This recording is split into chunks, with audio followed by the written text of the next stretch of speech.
Good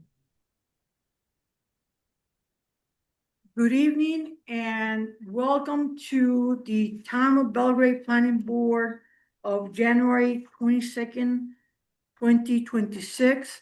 It is 6:01. So we're gonna call the meeting to order.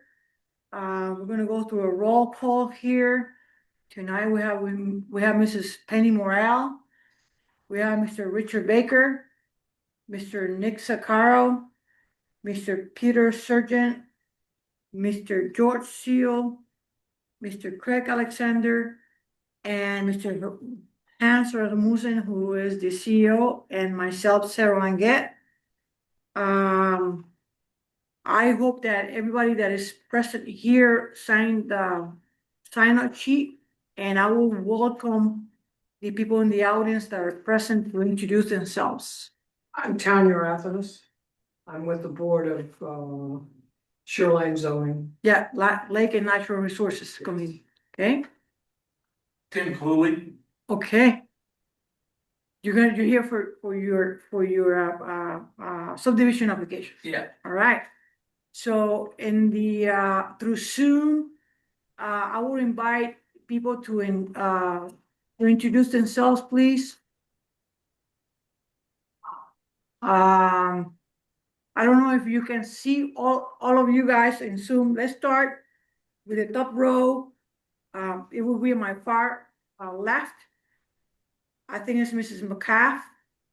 Good evening, Ms. Languette. Yes, Judy Metcalf for the Joneses.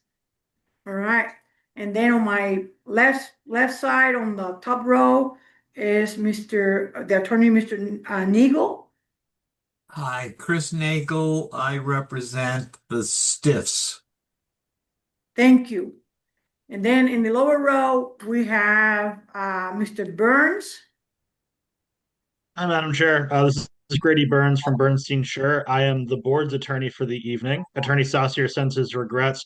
He was double booked and has now been laid low by, sounds like an illness that may be sweeping through your town as well right now. Yes. And then we have Janet Townsend. We cannot hear you. Hi, sorry. I'm Janet Townsend from Lakes and Resources Committee from the Town of Belgrade. Thank you. So with that said, then we're going to proceed. The first order of business is to sign the Cooley survey. All right. So Sarah, who's Kimberly? oh, so we just got somebody signed. You sign up. Maybe that's Kimberly Dallas. Yes. Can you please announce yourself? Yes, Kimberly Dallas here from the Lakes Natural Resources. Excellent, thank you. Yeah. Dallas? Yeah. Oh, Sarah, Lenny looks like he's online, but I can't tell for sure. This is Barbara. Lenny's not quite here yet. I just turned the meeting on for him, so be ready when he was available. All right, perfect. Thank you so very much. So this Lenny is Reich, Lakes and Natural Resources. His proxy. R-E-I-C-H. It's Lenny Reich. Right, R-E-I-C-H. R-E-I-C-H. What's his first name? Lenny. Lenny. Thank you. You're very welcome. So that said, we will proceed with the signing of the Cooley survey first. Over on the side table. It's on the side table here. So let's go and do that.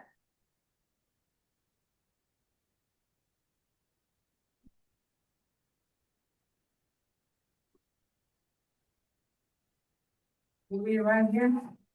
Yes. Oh, you first one? Just the top.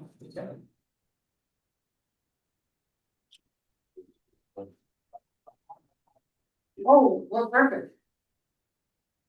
Okay.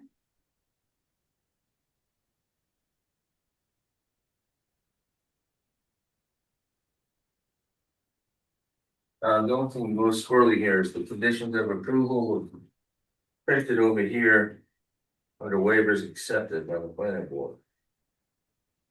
but it's, So we can say, underneath here, say, look on this side for the commission to so approve. go see waivers.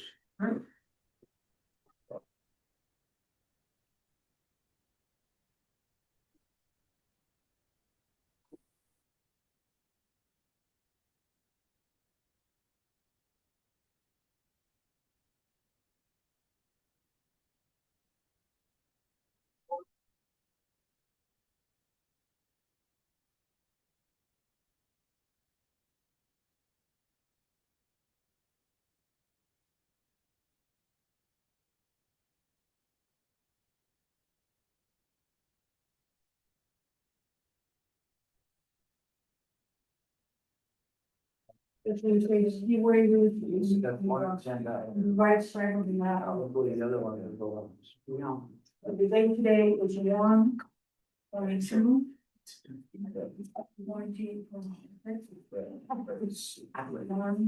It's, yeah, I forgot on before. Oh, my goodness. Oh, flip.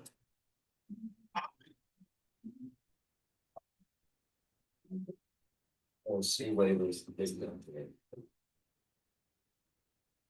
Yeah, I hope this. Oh, those here. Yeah. Oh.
All right.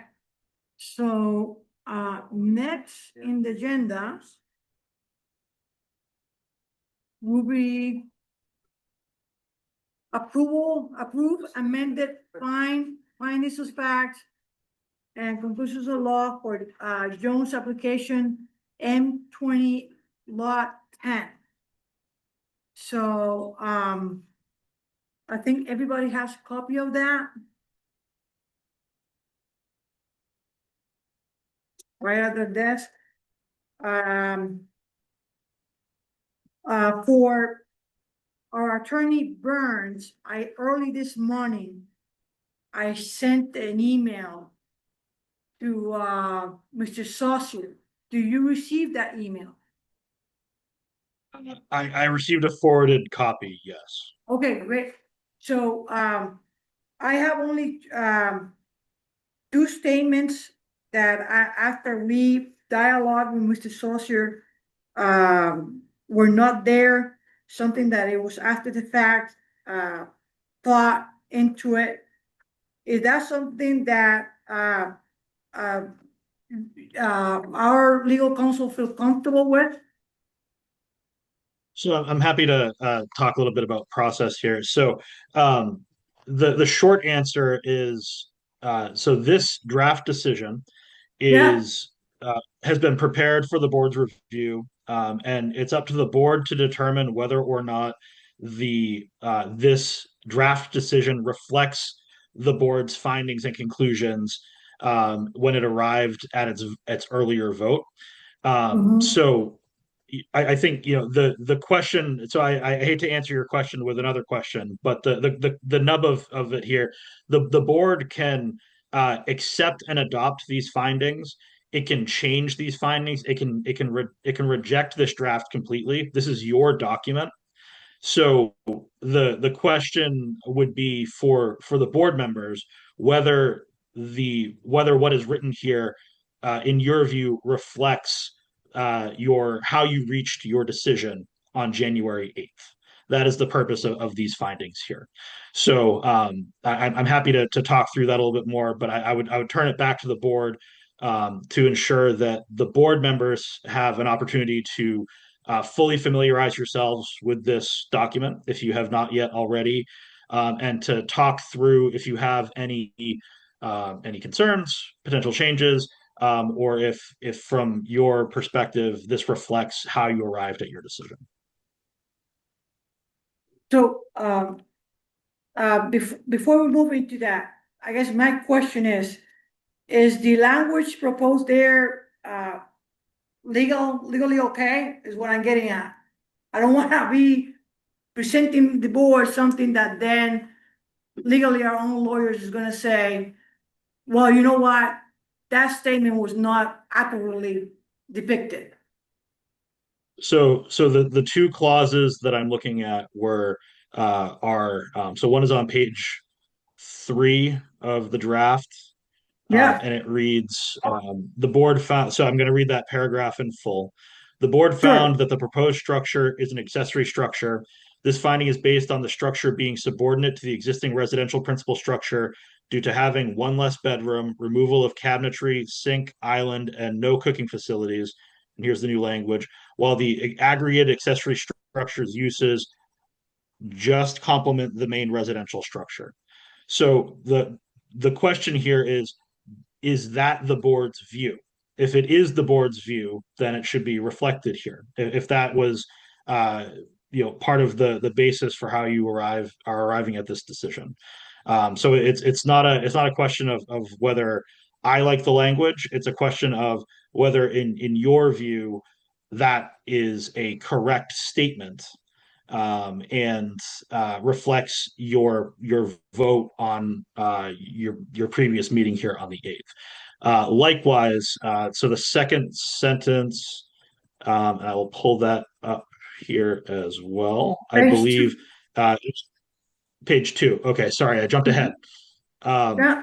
So page 2, the sentence reads, specifically the main residential structure is not subordinated when this accessory structure's uses are aggregated.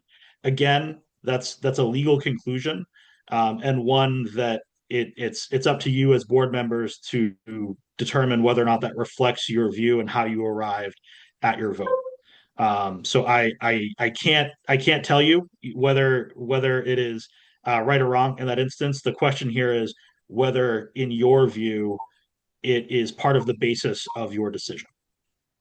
So, just gonna give you a backdrop a little bit. Excuse me 1 second. I have a copy and I'm not sure what he's reading from. I see page 2, but I don't see the words that I just heard him say. Email this. The page 2 on accessory structure, down to the bottom, the large paragraph at the bottom. I don't think he have it because the intent this morning to send it to a lawyer was hopefully that our legal counsel will get back to us. And we then, once that was, let's say, clear for the grammatic part of it and the understanding part of it, because my background, I was the one that added that in terms of expressing the thoughts that I went through into deciding this. So that was part of my leaning to one side, but then I expressed as well that the thing that cut it off for me was the Supreme Court decision on the number of uses that were, according to them, parallel. However, Excuse me, I'm just trying to understand where the language that the He's town right. just email read from her. located on the he, Attorney Nagel, he's- an updated draft was sent to council earlier today. It appears you did not receive a copy. It contains two additional sentences, the sentences that I just read aloud. If you do not have a copy, Could someone I'm send sure it the to me town can now? forward you that language. that's gonna be sent right now. So some reason I didn't get a copy? I was trying to explain that and you stopped me, and I will remind everybody that you can speak when I say so. So that said, I was trying to wrap up, let's say, for instance, our legal counsel will say, you know what, that repeats what is in the previous statement. That statement is probably not necessary, or they will say it's not appropriately expressed what you're trying to say there. It's kind of confusing. And if that would be the case, I would pull it out. All right. So I never heard from counsel that the position that counsel had provide now is that, and it was all along as we presented this document to them, that it had to reflect what the board feel. So I was very strong after the fact Tuesday night rereading and reprocessing the draft, and I said, you know what, that sentence that speak about aggregation of all the uses in one unit compared to the other one, it was part of the thought process that I have to lean in favor of the application. But then when I landed looking at the Supreme Court decisions, I pulled back from that. So I felt that that statement was necessary. I asked counsel this morning. Unfortunately, there was no interaction this morning about that. So now we're dealing with it now. So I guess that new document have been emailed, right? So everybody should have it right now. With that, it's basically the same document, except that in page 2, there's a sentence highlighted in blue, and in page 3, there's a sentence highlighted in blue as well. And that's the only difference compare what is in the website right now. I haven't received that email. I think the stiffs are entitled to see the final document you're going to approve. Attorney Nagel, you received a courtesy copy of the draft written decision. The board at this meeting can alter that document. That they are entitled to do so. My understanding is that an email is being sent to you with that updated language, but the board can freely discuss the language of that document. Grady, I don't dispute anything you say. Okay, the board can change it all they want to. I just want to see. Mr. Nagel, I'm going to politely ask that you speak when the board recognizes you. Thank you. The board. I'm having a conversation with you and the board recognized me.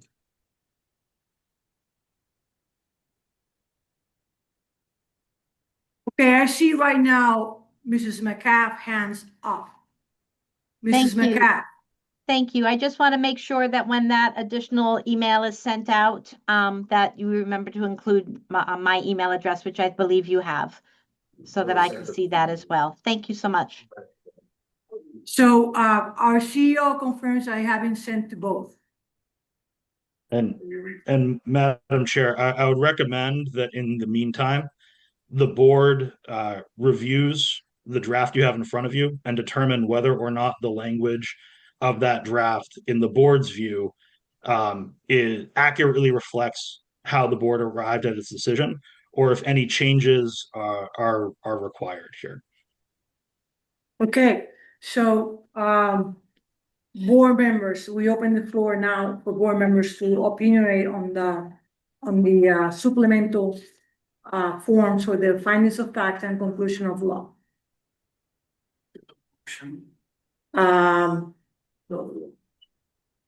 I think we're going to review first, then we do the motion, and we need more discussion, we do that. That works? Thank you. I would just point out the typo that Rich identified in the second paragraph, of the findings of fact, that it's rather than January 14th, 2025, it's 2026 that held that emergency meeting. So that date needs to be changed. What page is that? That's page First one. page, second paragraph. Somewhere around here. Oh, sure, she was 2 days. Third, in the middle of the third line in the second paragraph. Yep. All right. Any other comments from the board? I think on page 3, if we just add that, the board found that it was an accessory structure due to the guidelines of our ordinances. Add it to it, not changing that language, but also just the fact that, we looked at our ordinance, we looked at what was proposed and felt as if though that it meets the ordinance. So at the We end, took into the Supreme Court ruling as well, but the Supreme Court rulings were rather vague, so. you want to say, board found that the proposed structure is an accessory structure based Shoreline zoning ordinance. on shorelines zone or Belgrade shoreline zone or ordinance. Guidelines.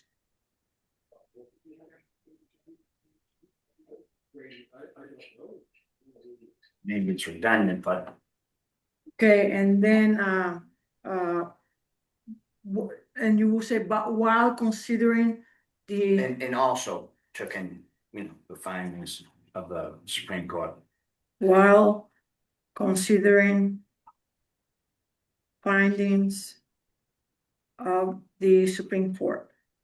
And then, the sentence after that, it explains the Supreme Court ruling and why we voted.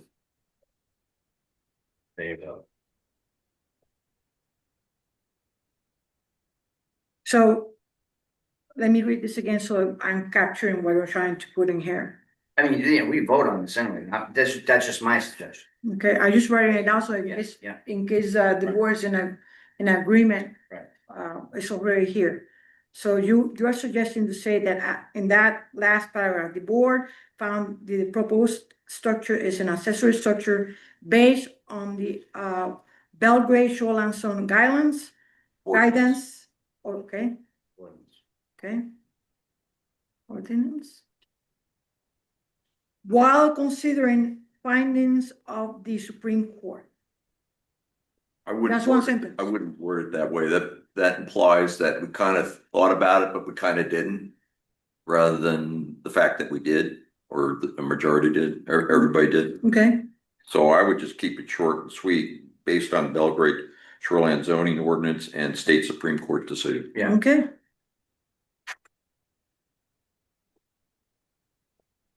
Now, do you wanna take this piece by piece and make a motion and accept it, each change? Or Yes, we're gonna have to do that, yes. We are not, I wanna clarify that we are not, unless the board want to do so, we are not reconsidering the decision. We're just making sure that we all in agreement with this supplemental document. Yeah, I don't think we're gonna read each other's decision. And I'm still behind the decision. So, Most so, part, this is very well done, so. Yeah. I'm gonna agree. so you guys wanna go page by page? Or suggestion by suggestion, because then we're gonna have to go back and add each one of the was. Okay, So if you wanna take that, handle this one, we'll make maybe, other than grammar, okay, that would be mine. so, Yeah, the two suggestions. Yeah. okay, so you guys wanna go back to the suggestions on? Yeah, everything else, I'm good with. Okay, so we're going to go to page 2.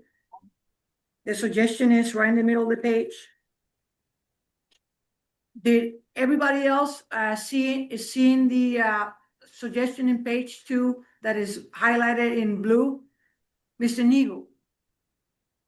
Thank you. I don't have whatever document you are changing.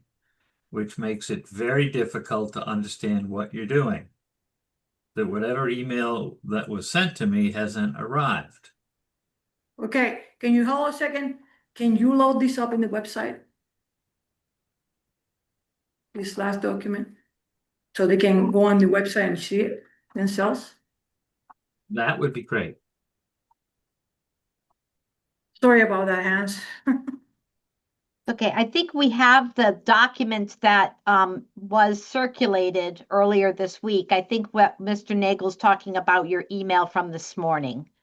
We Yeah. don't have that, but I believe we all have what was circulated earlier this week. I saw Mr. Nagel's name on that email. So in terms of that, Judy, I did not get the one she sent this morning. No, I understand. I don't have that either. And I believe that's what they're seeking to bring out to us as soon as they can. so email went out, I guess that's not working. We're gonna try to put it in a website. So you can pull it from the website. Thank you.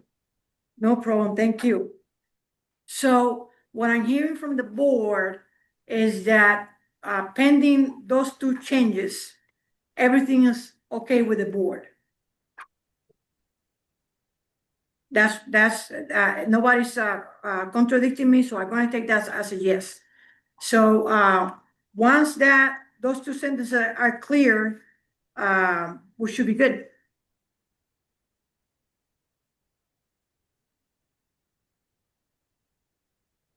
I apologize for entertaining just this minute change of language, which might or might not be significant, but I thought about it Tuesday afternoon after putting it all together, and I said, well, maybe if I sleep it overnight, it's not gonna be important, but still this morning was important, so I had to add it up.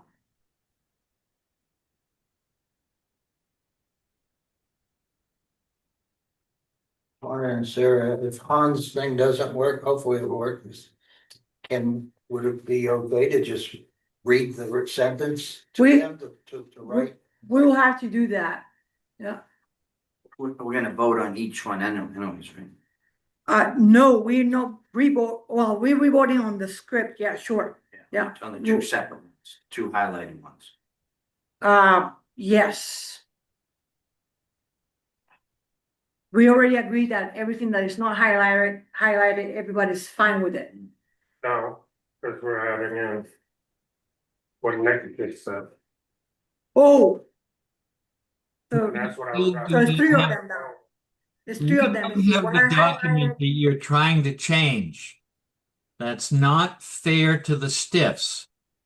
There's a second document that you have, we never got. I have to call you out of order. Mr. Nagel, you received a copy of the original draft decision, correct? Yes, but there was a second version sent that I did not get. And you're now about to talk through the second version and make changes to it. When I don't know what there are two additional sentences that have already been read aloud. That is the only change to the draft document.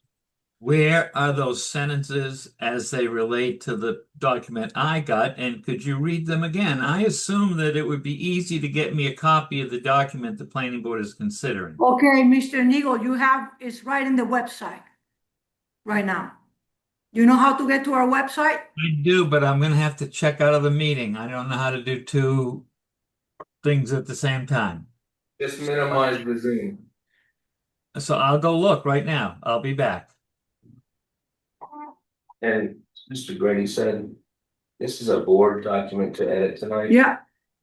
You want me to mute him? So we're out there with interference. Let's move into considering that and voting here at board. Now, Mrs. McCaff, can you pull that up and see it in the website? I have it from the website, I think.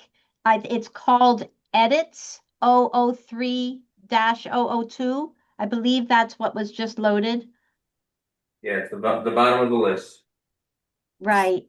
So I think I'm looking at it. I appreciate you giving us a chance to do that. I would think that, you know, while you're going through this, you could even make verbal edits that would not be seen. That's the whole point of this conversation, is to have a conversation about your draft, which might mean things like changing the date. So yes, I have it in front of me, and I appreciate you Okay, can sharing you it. see it in page 2, they highlighted in blue?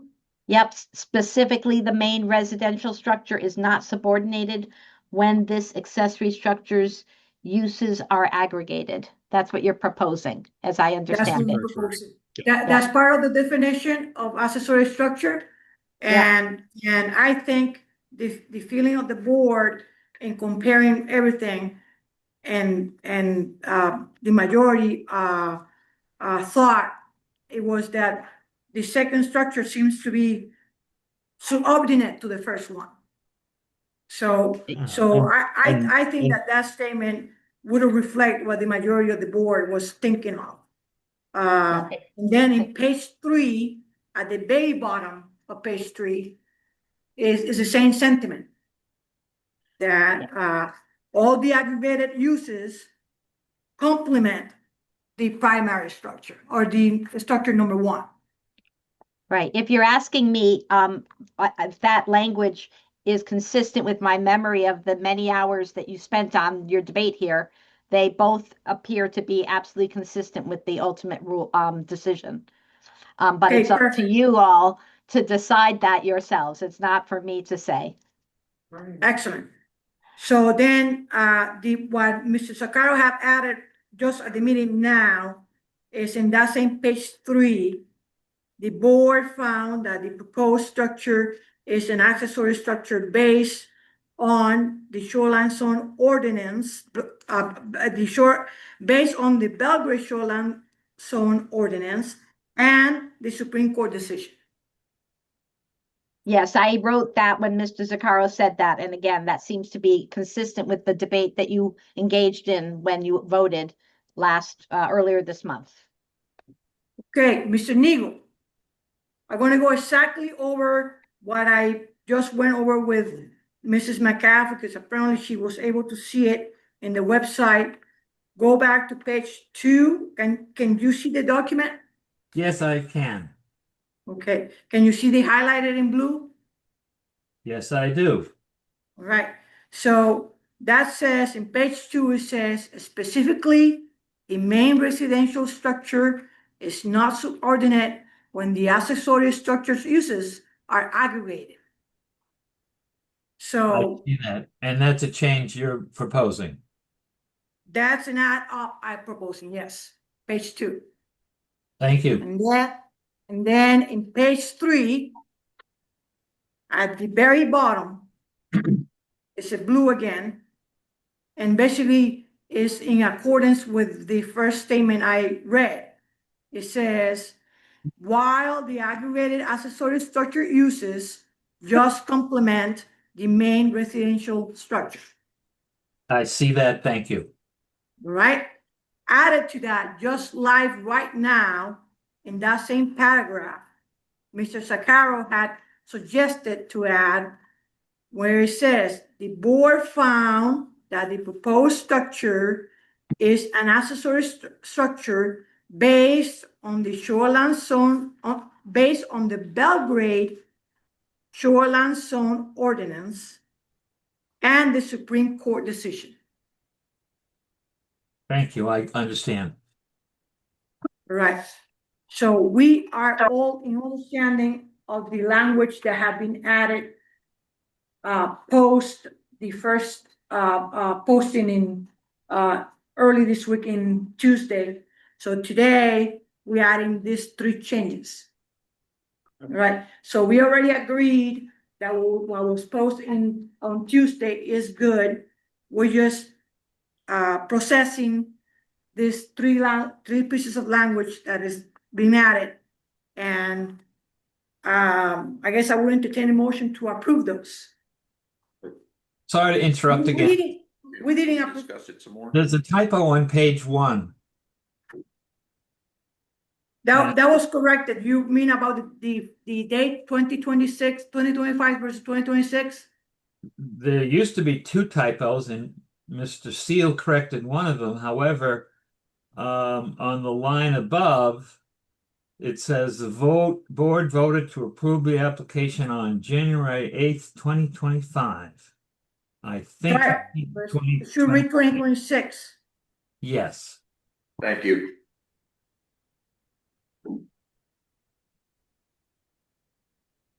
All right.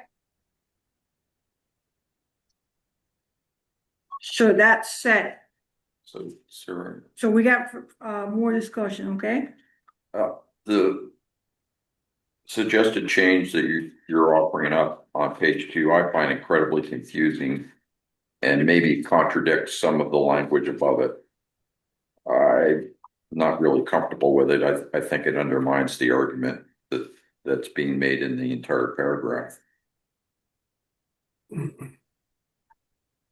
I didn't really, I couldn't even really understand. When you're saying aggregate, you mean like lumped together, if you lump it. Aggregate is when you get all the uses Lump them together. and lump them together in one structure Yeah, I and think like compare George- that, trying to figure out. and compare that with the second structure, Mhm.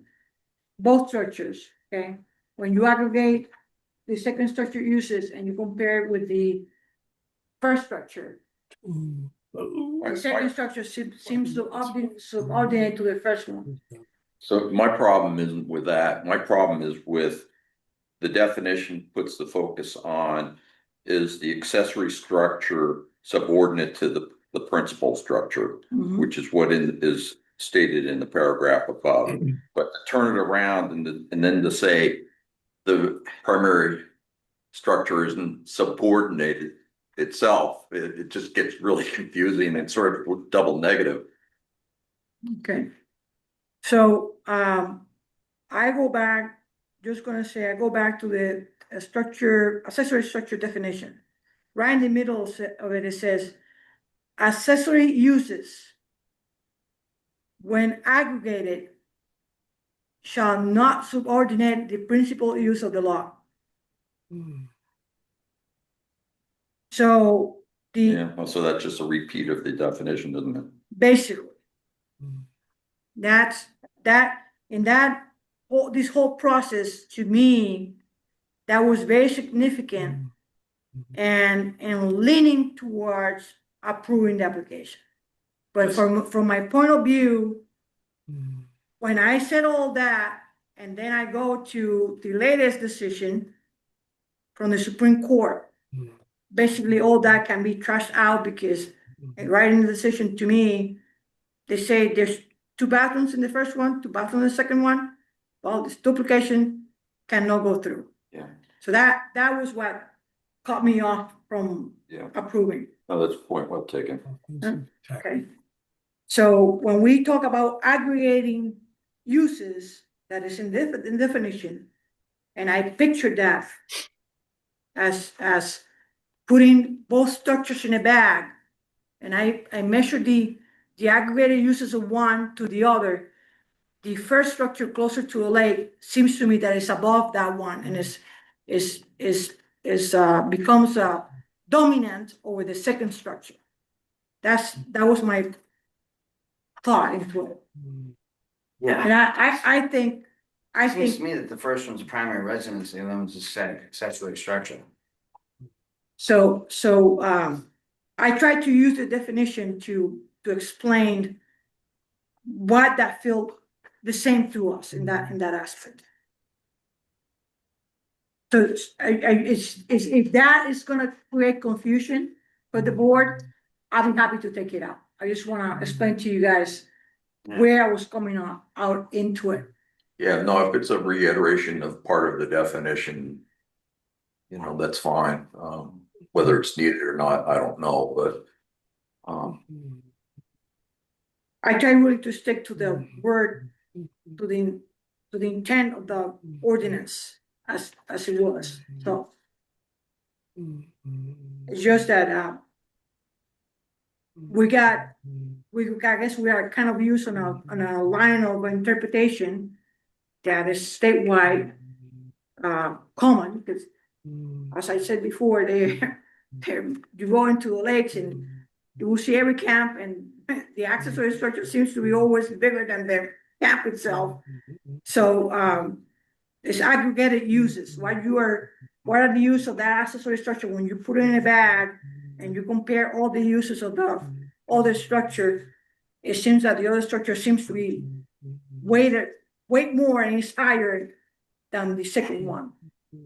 So, So, go ahead, please. yeah, there's one more item that we need to discuss, and that is, Oh, with regard to, the conditions of approval, Mhm. particularly number 3 on page 5. And unfortunately, to confuse everybody, we got to go back to the version of the document that was sent out by Phil Saucer earlier in the week, versus the one that was sent out this morning, where he has a comment to us, to the board. Board will need to provide rationale for condition number 3. I'm actually of the opinion that we don't need condition number 3, and I think we should reconsider that. We still need to provide a rationale for why we would delete it, but if either that or we need to add a rationale for keeping it, which could be very similar to the rationale for condition number 1. so I got a question here. So if we're reconsidering the condition, we have to vote again on this again? Well, I guess I would defer on Mr. Burns, but I would think just on that individual item, I'm not suggesting we reconsider the entire decision. I'm just, this is something that Hans brought up to my attention. So I'm happy to speak on kind of procedurally where you're at.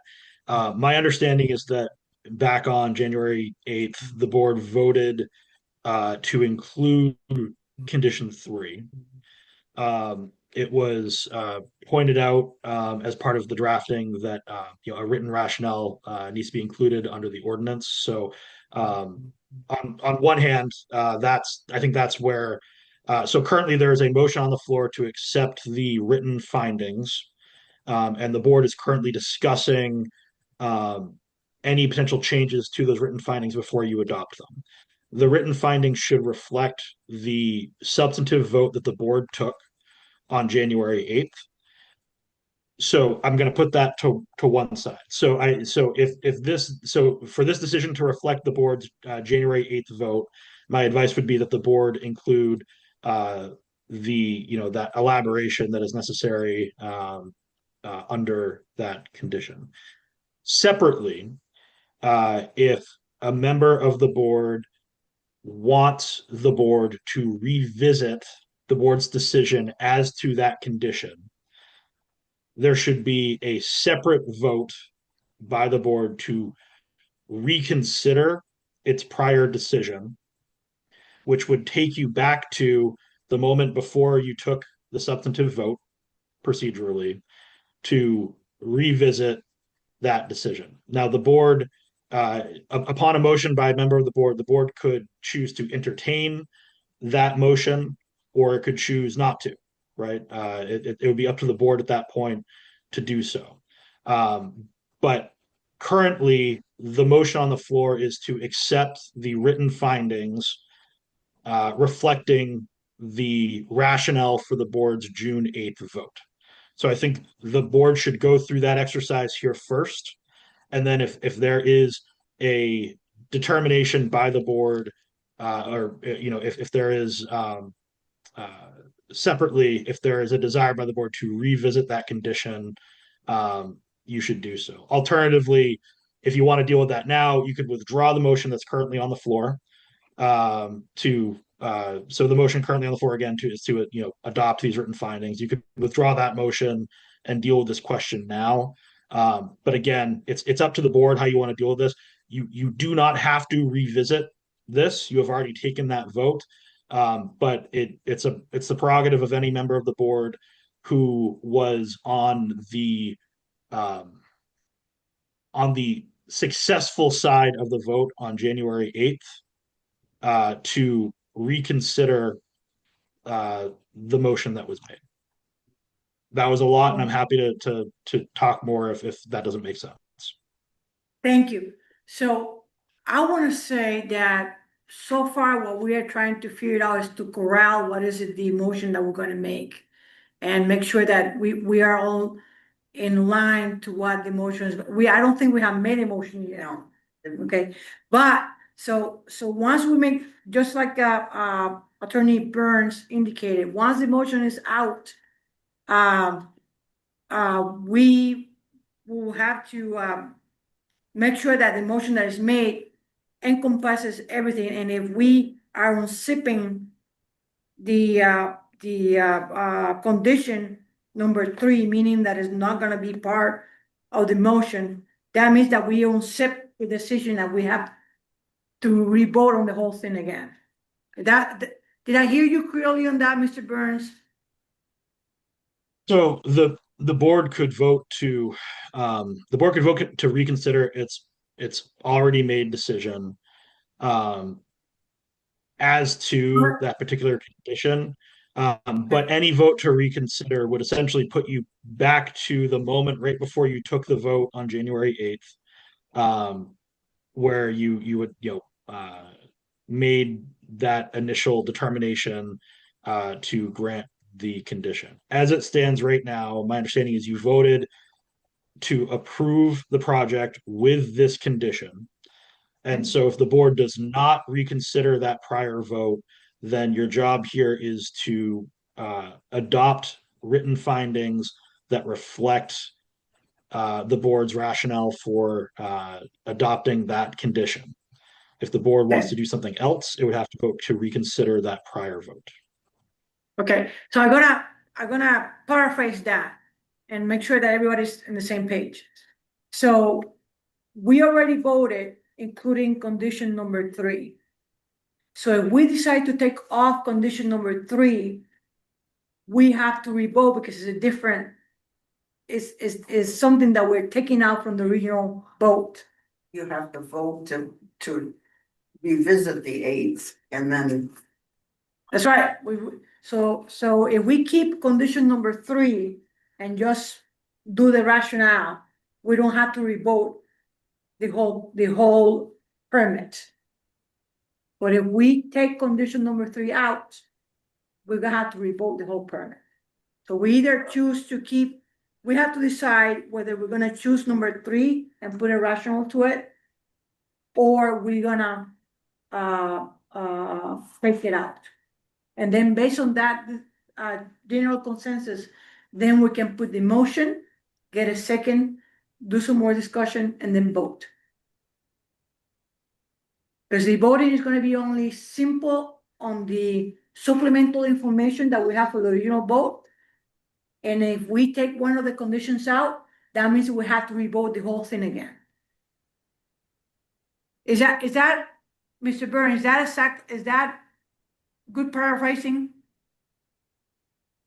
Yes, and if the board has, I think depending on what road the board walks down, I'm happy to talk you through how to structure any motions that are made. But that I think it encapsulates kind of the broadly how you need to move forward here. Okay, so all the board members understanding what's going on? Can I speak for a second? Oh, I'm sorry, Mr. Alexander. All right, I'm not interested in revoking this. Okay, All right, and I hope the other members are, and what I understood, it had to be the 3 voting members that voted yes, the majority. So I'm not interested. okay, The rationale is simple. First, they presented a stormwater plan that state-based. And secondly, we have the right to, it's in our ordinance, and that's our rationale, is to save the DUF and not move it and everything in here. I mean, so okay, I don't understand why it's such a big thing. okay, It's in the stormwater plan, okay. it's in our ordinance, Mm-hmm. and right there's 2 rationales And we've already made the conditions, so to go back and take that condition, it's condition that we put on a lot of permits. Okay, anybody else wanna speak to that? I concur with what Greg said. Okay, Mr. Sakara, Yeah. Go. so you guys are, you I'll guys, go with 3 conditions, yeah. okay? So I put some language to that. Let's see if, I'm not sure that I actually staying on the line that Craig said, but this is my rationale for that. Says the rationale, again, a friendly reminder for the expectation of the protection of the existing vegetation and how to act if incidental damage to the vegetation does occur. And just an amicable prompt that this permit is a privilege that comes with restrictions required on section 15R5 and 6. That was my rationale into it. But Craig is also talking about adding the portion that to follow the stormwater plan provided. Okay? Anybody else that want to pitch in on what rationale we should put in?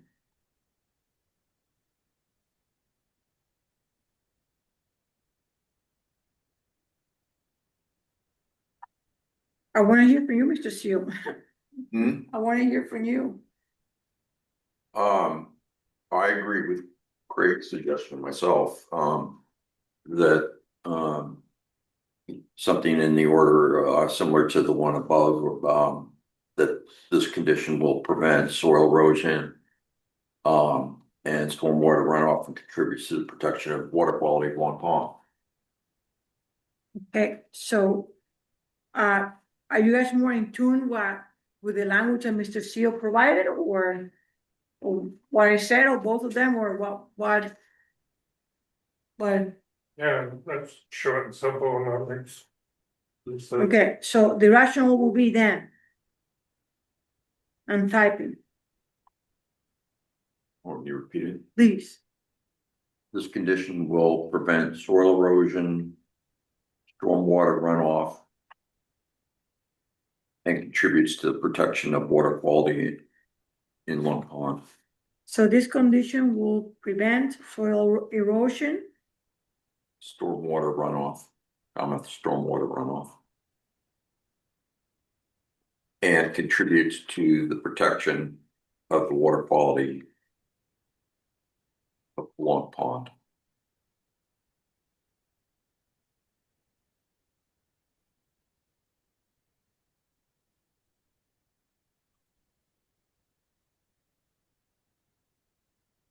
so I will read the rationale again for number 3. The condition that was checked, and page number 5. The rationale will be, this condition will prevent soil erosion, stormwater runoff, and contribute to the protection of the water quality of Long Pond. That was one. The other one was Craig said, follow the. No, I think that's encapsulate what Craig's thoughts. And most of it also encapsulates mine. It's just a different view into it. All right. So, do we have a rationale for number 2? I think we need to put a rationale for number 2 as well. That was in the comments from Paul Suss for October. I think both conditions needed a rationale. Because it's not really fair to say, this is the standard condition of approval for all shoreline zone permits, there's a rationale that Okay. So then, I think then we should scratch out the label of rationale out. And then underneath this, it says, okay. Excellent. We're good. I was under the impression we needed a rationale number 2. We don't need a rationale number 2. All right. So is the audience interested in this particular item in the agenda, in tune with what's going on. I want to make sure that everybody's clear on what have been done. I see Mrs. McCaff saying yes. Yes, Mr. Neal? I've listened well and I appreciate your clear explanations. All right, and Mr. Neagle. Thank you. I have no problem with what you're doing. I would just point out that this condition relates to project within 100 feet of the normal high water line or 75 feet. And located, and this, it doesn't apply to this application. This building is too further back. But I have no problem if you want to add it. I think I don't think you can enforce it. Because this the first three sentences don't describe this project. Okay, and we'll take those comments. Any further comments regarding this findings of fact and conclusion of law? Any further changes that the board wants to make? I see none. So now I will entertain a motion that would include all the changes presented today. All right? So, Lumped in or individual? no, it will be a motion and then a second. Then we have time for further discussion if we need to, and then we will vote. And we only voting on the supplemental information that have been placed in front of us to the findings of fact that we did in January 8th. So this, all the additional verbiage supporting the decision that was done in January 8th. Madam Chair, I can suggest a motion if that would be helpful. Yeah. Okay, The motion I would suggest, if the board is going to adopt the findings as edited here during this meeting, I'd recommend that the board make a motion to adopt the draft findings presented to the board as edited or as revised by the board during the meeting.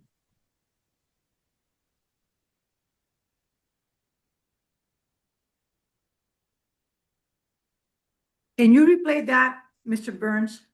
Adopt. Yeah, The motion was my suggested adopt. my suggested motion would be that the board move to adopt these written Yeah. supplemental findings as revised at the board's meeting tonight. One second.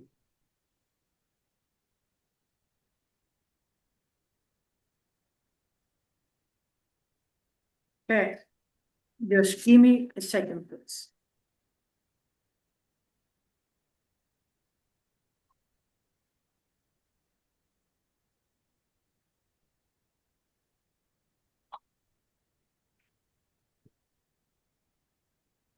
I think someone else needs to make the motion. Yeah, I know. Okay. Just give me a second, please.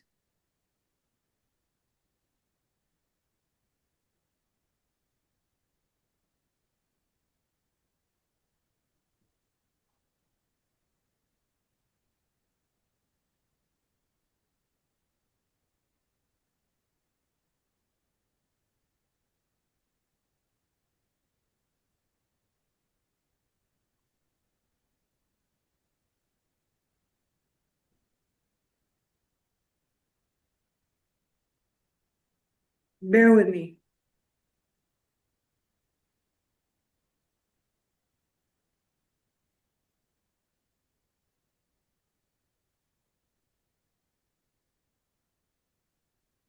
Okay, so this is a suggested motion from our lawyer, the Bellevue Town lawyer. This is a suggested motion.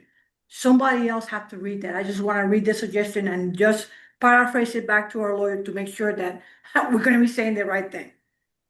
Move to adopt this written supplemental findings of fact and conclusion of law as revised by the Belgrade Planning Board during the January 22nd meeting. Is that good language? Mr. Burns? That sounds like an appropriate motion to me. But certainly if whoever's making the motion, so one, you can make whatever motion you please to adopt or not adopt, but if the board is going to adopt these findings, that is appropriate language to get you there. Thank you. So who would like to read this motion? All Right. right, I'll make a So motion. I'm going to entertain a motion to approve these documents, All right, please. I'll make a motion to move to adopt these written supplemental findings of fact and conclusion of law as revised by the Belgrade Planning Board during the January 22nd meeting. Right, I need a second. So we have a motion from Mr. Sakaro and a second from Mr. Alexander.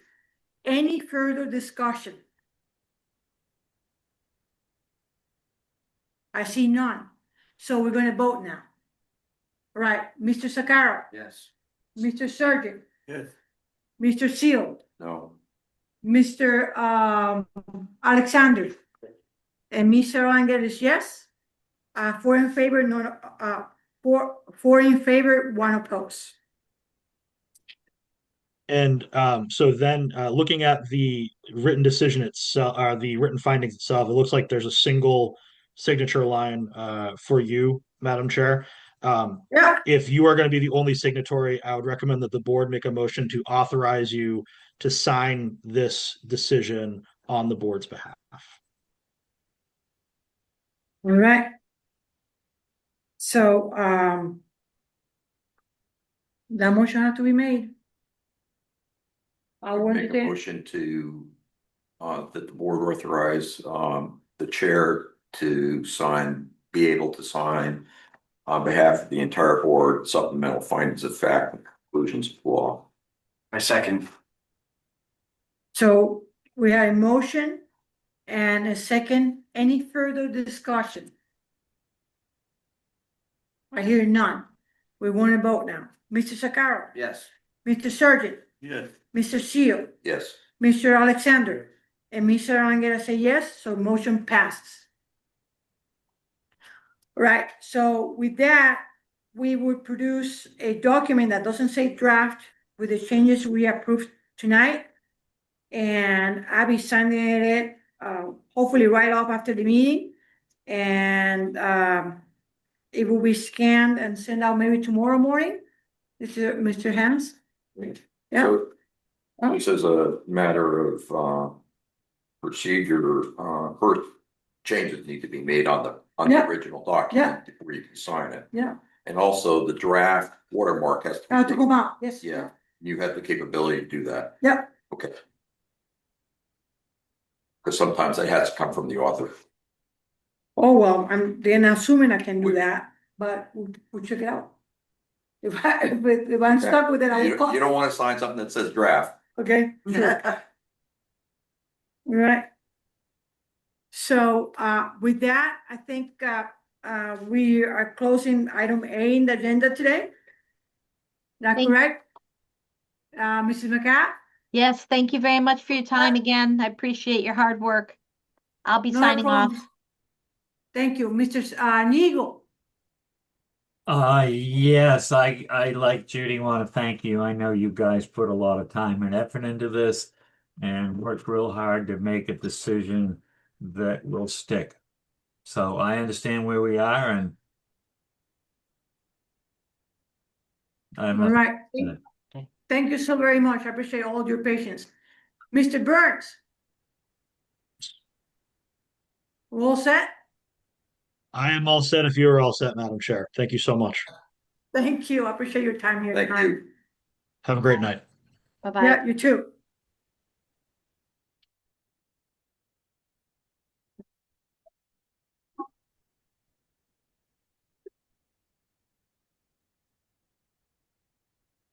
So, we are proceeding now with the item B in the agenda, which is applicant Tyler Evans for Dyer Estates. Location is Dyer Lane North. Map 7, lot 47-009. The purpose is a subdivision revision, Yes. right? So with that, I will invite Mr. Evans and give him the floor if he has any comments about the paperwork submitted. Yeah, thank you. You're welcome. Got the full scale print layout, if that would be helpful. You can just lay it up right here, would be great. And you guys all received the PDF with this, but Yeah, so we are proposing a 4-lot subdivision on lot 9 of the original Dyer Estates subdivision from 2004. And as you can see from the map there, we're extending Dyer Overlook Road to the north with adequate frontage for the 4 new lots. You guys got the soil report as well. So we've updated this to show those test pit locations.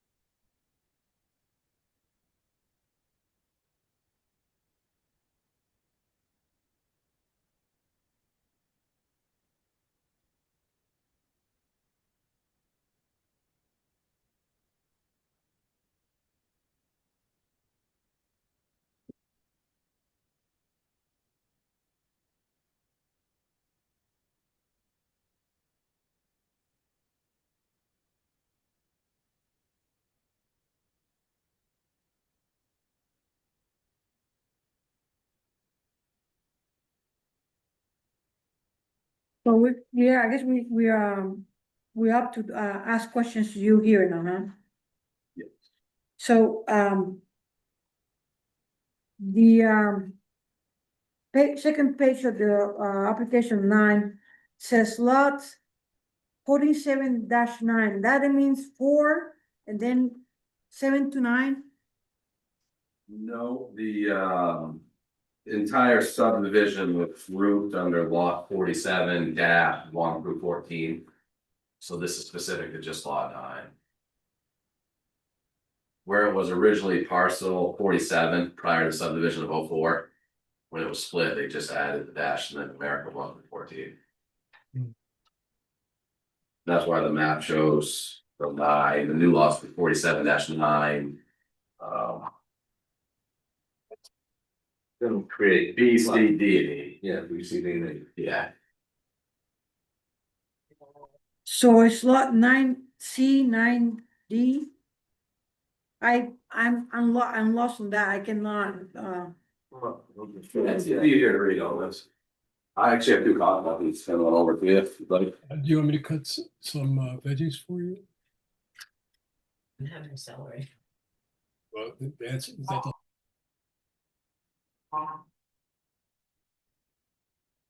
So which are the lots we're talking about? So this was originally lot 47-9. Okay, This is 47-8, 47-6. okay, So this is 9A. That was a subdivision revision that we did about a year and a half ago. yeah, I remember that, yeah. Exactly. So that's that. And so now we're creating B, B, C, D, and E. So we're talking in this, and this is highlighted very nicely in this document. So for the clarification for the board, we're talking out in your paper, we're talking lot 9B, 9C, 9D, and 9E. Those only those 4 lots.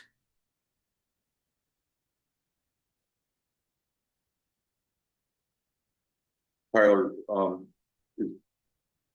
Dyer Overlook Road been constructed already? Yes, it has. Both lots 6 and 7 are accessed off of the Overlook. So 7's previously sold in March of this year, and lot 6 is to be sold when the home is done in about 90 days. Okay, thank you. Yes. And the clarification, it's been cleared, it's not paved, Correct. it's just dirt. Right away. Okay, but everything but paved is, is that correct? And we've got underground utilities. Right. And all the roads in here are private. None of these were conveyed to the town. So these are all private. Okay, It's a question for you. Were there any conditions of approval on the original approval of the subdivision? Not that I'm aware of. I mean, he did reserve his lot 14 and lot 9 and lot 1. And lot one. Yeah. For future subdivision. Okay.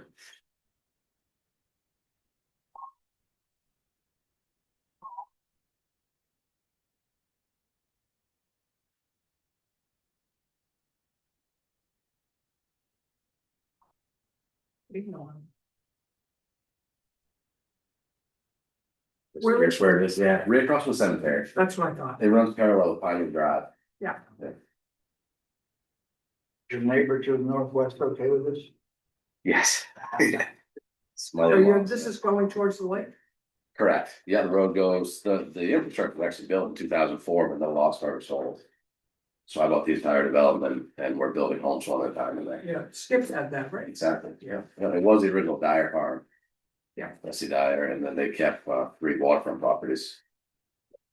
My family owned south of that. Oh, cool. What used to be the Ollie, and think of their name, that Burgess had it for a long time. Yeah. It went all the way to the tracks. Yeah. all right, That's all. so, from the board, any other questions to Mr. Evans? I think this kind of very straightforward, I just have to read the whole application aloud, basically, and, I don't know about that, but there is a section in the ordinance that's specific to revisions to previously approved subdivisions, so we have to follow it. okay, Um, you guys it's have on the page- expert on it's on that. page 45. Okay. And I mean, I think the basic information is here, just a question of following the procedures of the ordinance. Okay, Or when additional lots are being created, we're required to approve this under the provisions of a preliminary subdivision approval. So we need to go through that part of the ordinance. And there may be some things that need to be waived, given the nature of this site and the fact that the utilities and the road are already in place and things of that nature, but that's the procedure we need to follow.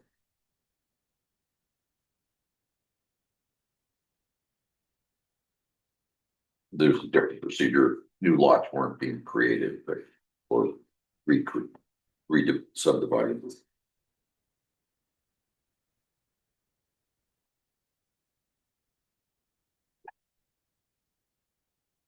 So we have the application, we have the survey plan that's required, we have the soils information showing the soil suitability, the cover sheet also speaks to some other, provides us with some additional information, including things like that there are no wetlands and there are no streams and there are no water courses on these 4 lots that are proposed. There are some limitations in the soils in terms of the design of the septic systems, but nothing that can't be overcome. High groundwater table. okay, so, so we are in page 47 of the ordinance, Mr. Well, page 45 article 45. says revisions to approved plans. There's Article 11, is it? What's that? It's Article 11, revisions to approve. Yeah. Okay, so,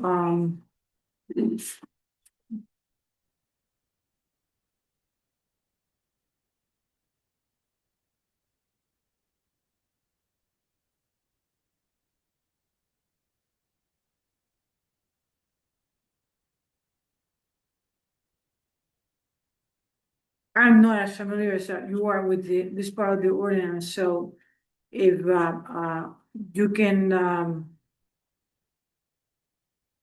I think all the document, from what you, prescribe, it seems that everything is in order.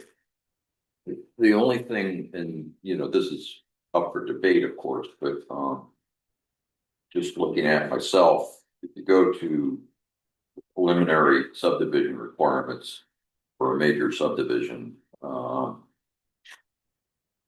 which this is a part of, let's see. Well, it starts with page 27, but one of the things that procedures that we need to follow is we need to once we feel we have a complete application, we need to notify Tyler in writing so he has that documentation. We also need to notify the road commissioner, fire chief, and superintendent of schools. We also need to ultimately we're going to need to make findings of fact in law, so keep that in mind. But we need to decide what requirements might be appropriate for waive. I think there are a number of them myself. Partly that's why I asked if the road was constructed. Don't really need a soil erosion control plan, for example, if construction's already happened. In fact, maybe the soil, I don't know, maybe the soil erosion control plan that was already submitted covers this. And the other is the notification of butters, which we have a list of that Tyler's provided us. And there are a few other items, but there are a lot of things that, given the nature of this amendment, I think board might want to consider some waivers. I have submitted the application fee. If funds are received, just the baby. 300 plus 50 per proposal. I wouldn't suggest that we waive that. I knew you wouldn't.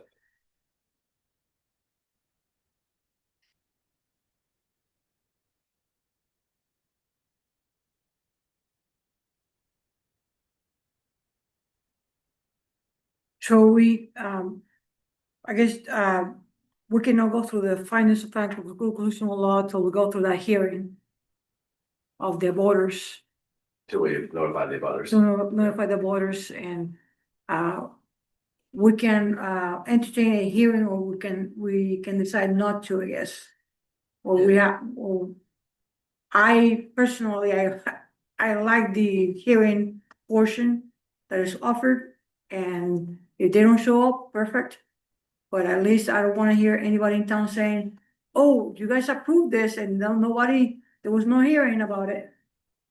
So you're suggesting holding a public hearing, which is very different procedurally than a public meeting. I mean, our public meetings are, I think personally, more than adequate, as long as the abutters are notified and and they're provided an opportunity to come to the meeting. not only to come, but to speak.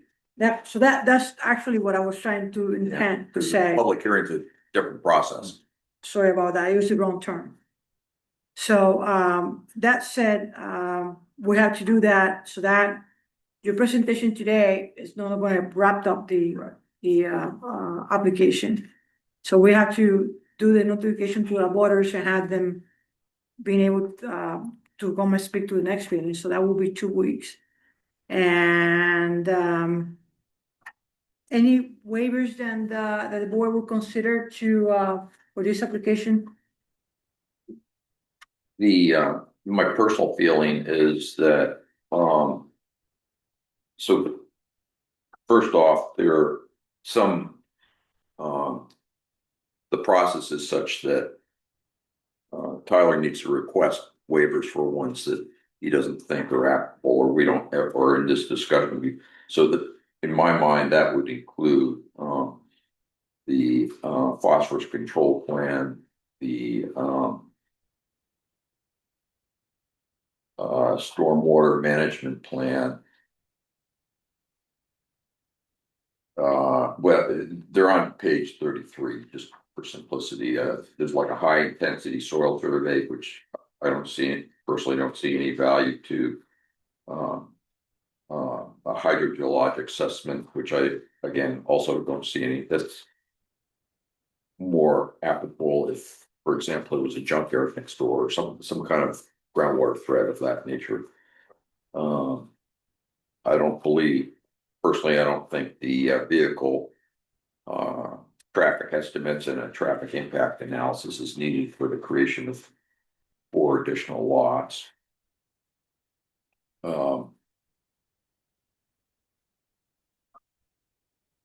And I think we have everything else that's listed here, either before us now, or it should have been part of the application that was approved in, what year was that, Tom? 2004. 2004. So, just to paraphrase that, at page 35, isn't it? 33, there are about 6 A, B, C, D, E, and F. So those are basically the waivers that can be applied for. So, And part of my basis again is the road, which is going to be the major feature that would create any stormwater, is already constructed, largely constructed. It hasn't been paved, but you know, the impact is the impact. And hopefully the planning board to approve this requires a stormwater plan back when. So I will submit a formal request for waivers prior to next meeting. okay. So, do you know where to go? Page 33 in the ordinance, A, B, C, D, A, B, A to F. Right?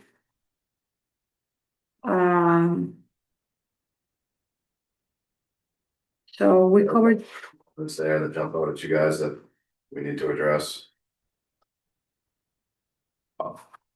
Letters. I don't see, it seems to me we have everything else listed on pages 30, 31 and 32. I mean, that's just my opinion. I can't speak for the board, of course. Question, the letters to the road commissioner. Was one that done at the initials from division? But this revision is supposed to focus on just the lots that he's creating. So- Yeah, that's right. So the letters to the superintendent, the fire chief, those have already been done. This is kind of redundant.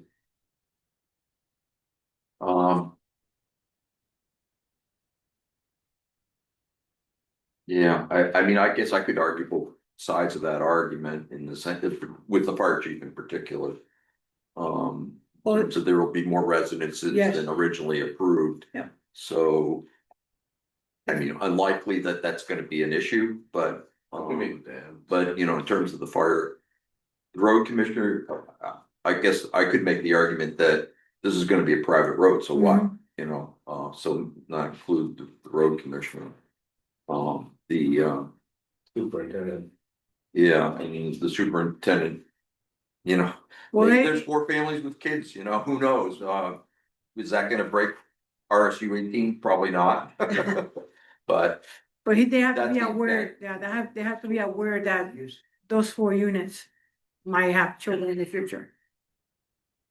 So I would say, yeah, I will agree with you that the superintendent, the letter to the superintendent and the letter to the fire chief Yeah. should be there.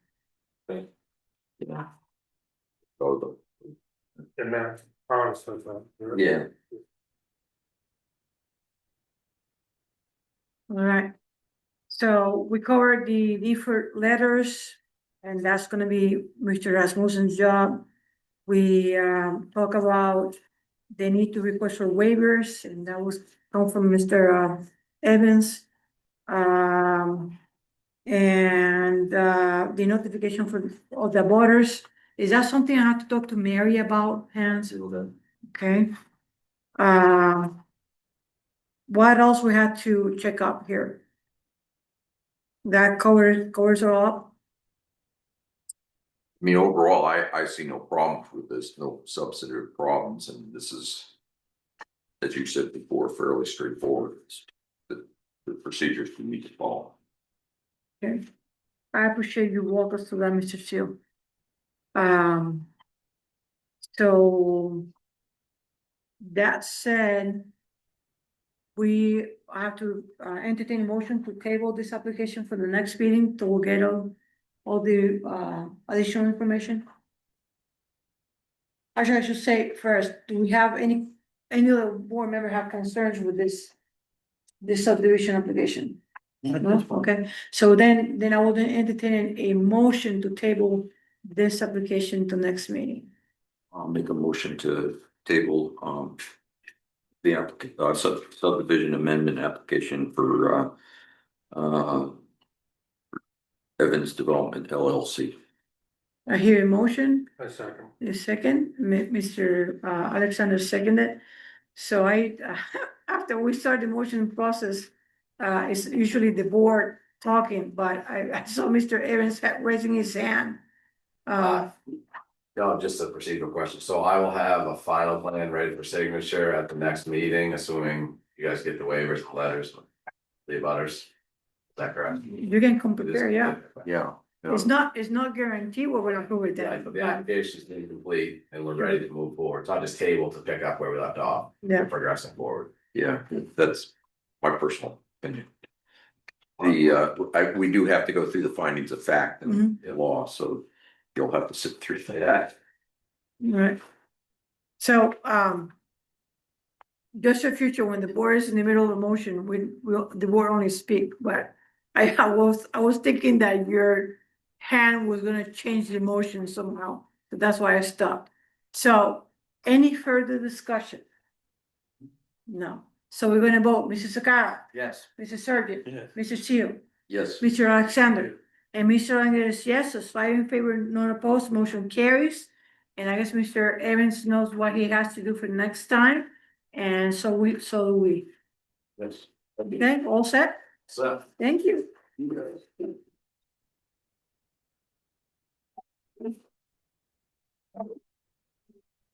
One question here, now it's after that thought. Yeah. Do we have to include any language in this plans? I don't think so unless somebody, again, the kinds of things that could be added, but I don't think are necessary are, no, I don't think so. If there were any conditions of approval, those would have to be added, but Do you think we're gonna have conditions of approval? Cause then you will have to redo the plans. I personally don't see that. They were as thorough as I suppose. I mean, I can't speak for everybody else, but. Government's already on it, but. Correct. So. That's kind of. I think airport, right? Yeah. We have gone through this before, Yes. Yeah. so I was trying to avoid that. Yeah. So that's our best preference right now. Yeah. All right. Thank you. Keep going. All right. So next item in the agenda is the Lake and Natural Resource Committee.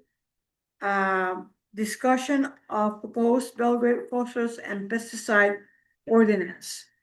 And oh, sorry. Oh,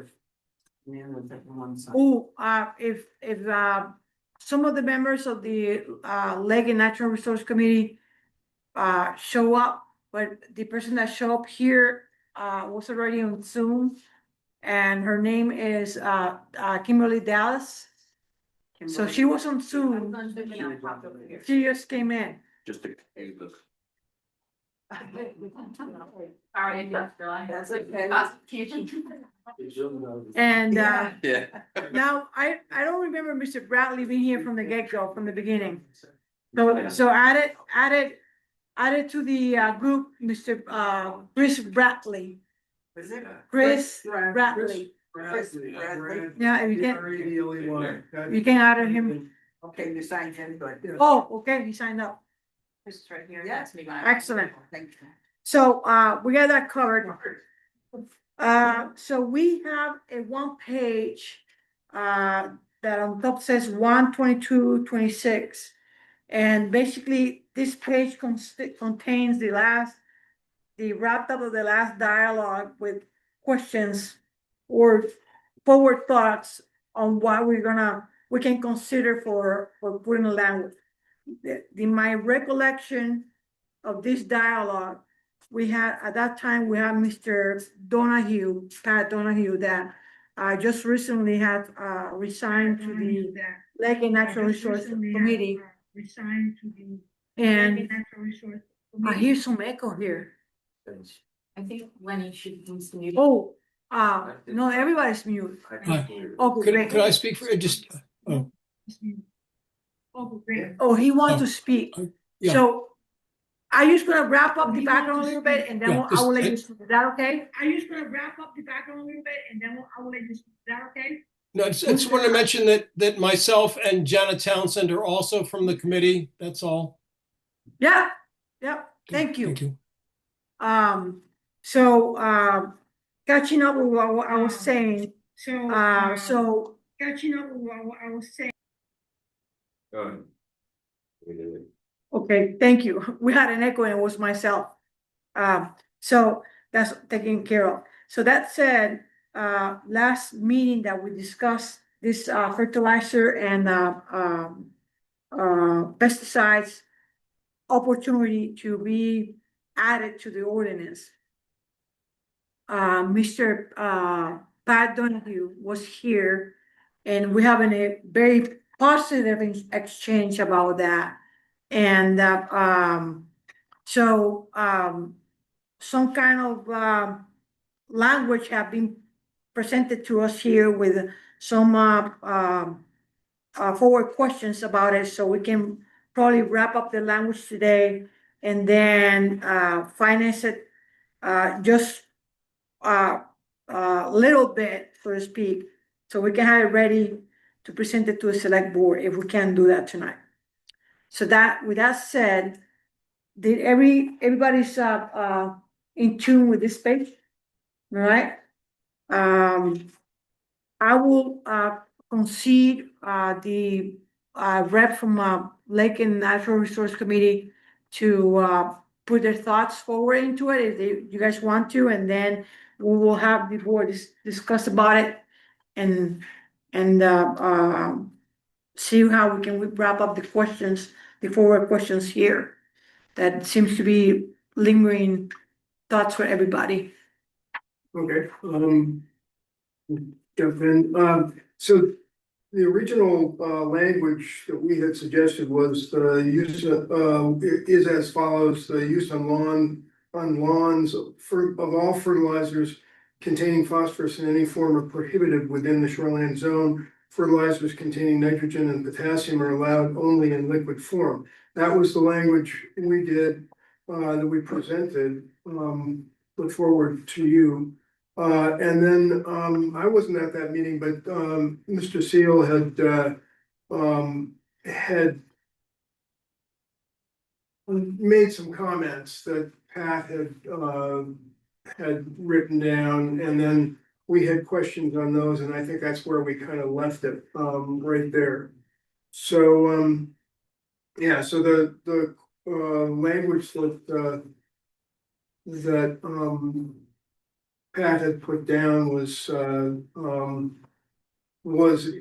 bolded on my copy here, but the use on lawns of all fertilizers containing phosphorus in any form, pesticides within 100 feet of the normal high water line are prohibited within the shoreline zone, except fertilizers applied only in liquid form to portions of lawns greater than 25 feet from the normal high water line. Also exempt from this requirement is fertilization of gardens and planted shrubs and trees. And then we had some questions. One of our members had put forward some changes to that, which I don't think we need to get into, but then So I guess it's, the questions are here, they're in front of you. Mm. What do we want to do? Okay. So, Mr. Shield? So, I took a look at the questions and I think they're good questions. This may be a area where simplicity might benefit us all. Because, some of the suggestions I made in the past for exemptions and the like, resulted in all these questions and trying to build on the 25-foot prohibition from the normal high water mark that's in state law kind of confused things a little bit too. So I actually have some new language or a variant of this to offer up and see if that avoids some of these questions, makes it a little simpler, and it would make it easier to for landowners to understand as well. I'm happy to read that. I actually have copies. I obviously can't do anything about the people that are online, but so. Right. With that said, we have anybody else in the board with a different view on this thing? My only thought was, the other towns here in the watershed, they've been approached with this type of discussion.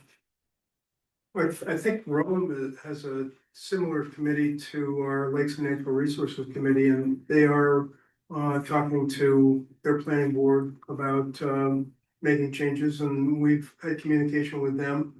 I don't know about the other towns in the watershed. The Rome Lakes meeting Lakes people have come to a couple of our meetings and we've gone to some of their meetings. Right. How about some of the, so this is just for Great Pond? Belgrade. Belgrade. Belgrade, Belgrade. yeah, so we'll put a lump on it. What about, There's one pond, but there's 4 lakes and in that have, Belgrade land in 4 of the 7 lakes. Snow Pond? Any land over there? We got, that Snow Pond, have they been talking about this at all? Say it again? Snow Pond, what have they thought about, the people in Snow Pond? Well, Belgrade? we're representing Snow Pond. Yeah. And so is Jan. So, We're part of the committee. oh, okay. So what about East Pond and Everybody has, our board has people from each lake. oh, okay, so what are the? 4 of the 4 lakes that are that have Belgrade, that have land that's in the town of. So it's just Belgrade? But we don't know about East Pond and North Pond. You don't really care about that part of the watershed? Not that we don't care, but. I just wondered. Yeah, I mean, we care, we hope everybody takes the lead from us and we're gonna help them. Actually, Yeah. Smithfield already had one, so they're ahead of me. Oh, they do? Yeah. Who does? Smithfield. Smithfield does? Yeah, so this would be in our shoreline zoning ordinance if it was, went forward, and so consequently, it's just Belgrade's Just shoreline hoping, zoning ordinance. hoping this is the future. I'd love to hear it. I wanna hear what you have. Yeah, I wanna know what you wrote. Alright, Yeah, and one word of background first, I had some communications with the toxicologist at the Maine Board of Pesticides Control in the Department of Agriculture, because I was trying to find out more about the presence of PFAS in fertilizers and pesticides that are used on lawns. And what I learned was it gets a little confusing because there's different US EPA has a different definition of PFAS than the state of Maine does. But that it's not uncommon to find PFAS in fertilizers as an inert additive, and not high concentrations, but they're present. It just so happens in today's newspaper, I'm old school enough that I still read the newspaper, that there was an article that, the Board of Pesticides Control Board just, approved 2 weed killers that contain PFAS in them. And there's a big to-do about it because, and, you know, probably the legislature's gonna weigh in and all that because it conflicts with the state's goals to eliminate PFAS. But, so anyway, that's just some background. We're not just talking about the toxicity of the pesticide itself or the phosphorus and any other nutrients in that potentially could run off into a water body, but we're also talking about these highly persistent compounds that are in that class that people label as PFAS or is defined as PFAS. The language I would offer up is within 100 feet of the normal high water line, the use of phosphorus containing fertilizer and the use of pesticides is prohibited in the shoreland zone. Gardens, shrubs, and trees are exempt from this prohibition. So does away with any discussion of were they planted, are they natural? Some of my thoughts with regard to that exemption, for example, with pesticides is what if you have brown tail moths? You know, do we really want to prohibit people from being able to hire a tree service to deal with the brown tail moths? I personally don't. You know, and if people have got naturally growing blueberry bushes or something like that, as in addition to their planted gardens, and if they want to fertilize it with, you know, in the bigger scheme of things, I think keep it simple, focus on the lawn and the potential for fertilizer placed on that lawn, regardless of what type, as long as it's a phosphorus containing one. Focus on the worst of the problem and focus on that. So anyway, like I said, I did make copies and people want to look at that. My first would be with the exemption of the planted gardens, trees, and shrubs. Thank you. To say more than 25 feet from the water. Still maintain that 25-foot buffer because that's state rule. So. I hadn't thought about that. I don't have that language in front of me. Is that the case? You couldn't fertilize shrubs within 25 feet of the water. I don't think you do any fertilizing within 25 feet. I don't think we should allow it, even if it's not a state rule. I think it should be in our ordinance. You're saying that it is currently allowed, but your opinion. There's something I don't have it in front of me. From the state? I think, yeah, there's an exemption within the 25 feet, and even if it wasn't, I mean, you don't want it that close. Right.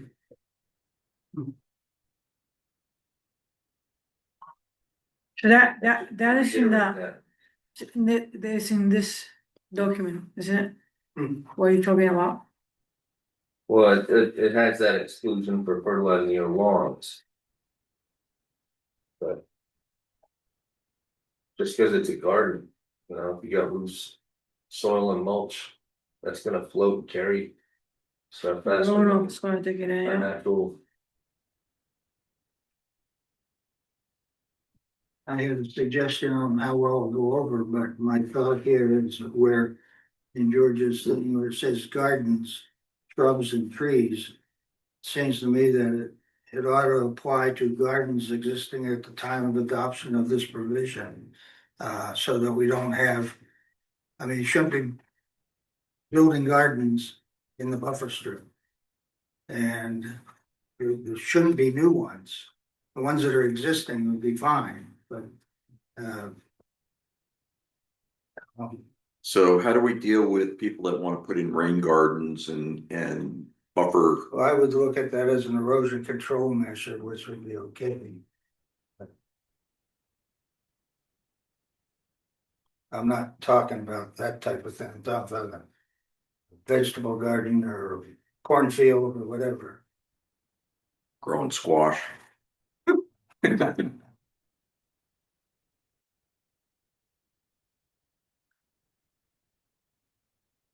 So, just to get my thoughts focused here, Hans, can you elaborate again about the 25 feet? What is it that, Title 38, Title 418 40? B, main state law. Thank you. Within 25 feet, you can't use phosphorus or nitrogen fertilizers. Thank you, Nick. Yeah. So that's just quite the board. Yeah. Yeah, well, thanks, Nick. So to incorporate that, if I mean, it we, doesn't say pesticide, if we, just fertilizers. Sorry. if we, added, in that last sentence, amend that so that it reads gardens, shrubs and trees more than 25 feet from the normal high water line are exempt from this prohibition, would that do it? And Rich, where were you thinking that we should add language that says as of the adoption date or? Right after gardens. Just put existing gardens. Yeah. If you put the word existing gardens. Existing, the reason I put existing at the time of adoption of the ordinance. Somebody complains or is in violation or whatever, it's like. It's existing, it doesn't say existing today, it's, therefore, I'm just. Trying to get more, formal, but more exact, so you're just pinning the gardens on the new ones that can't do it, but. If there were, there not, shouldn't be new ones planted in the buffer or started. So assisting can be a week ago. Yeah, it could be, we adopted provision 2026. And then in 2027, there's guy fertilizing a garden. That shouldn't have been there. Okay. And it's existing at the time, or when the code house was. It needs to be, in my mind, needs to be existing at the time that The adoption of the ordinance. otherwise, everything's Gotcha. existing. Gotcha. You get that, Nick? Yeah. So we've had problems in the past, particularly since a lot of when a certain line is amended in the ordinance, it used to be that a footnote was put in it when that was adopted. We don't have those anymore. Those were eliminated. I don't know when. So it's hard to track what was changed when.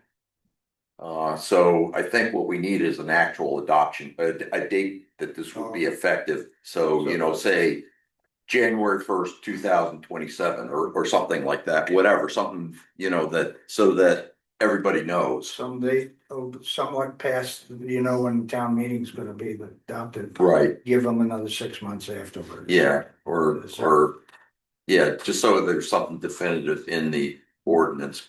Otherwise, we'll be, 12 months scratching our heads wondering when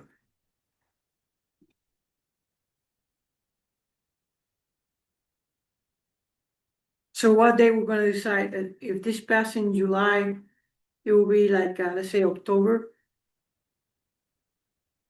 If you know the date it's gonna go to the town meeting. That will be in You put June, it 30 days later or something like that. so So it's supposed to go, this would go in July. I know how the gardeners, the women's in this town, the garden and so on. And if we put this date in the middle of the summer, we're gonna have a lot of complaints.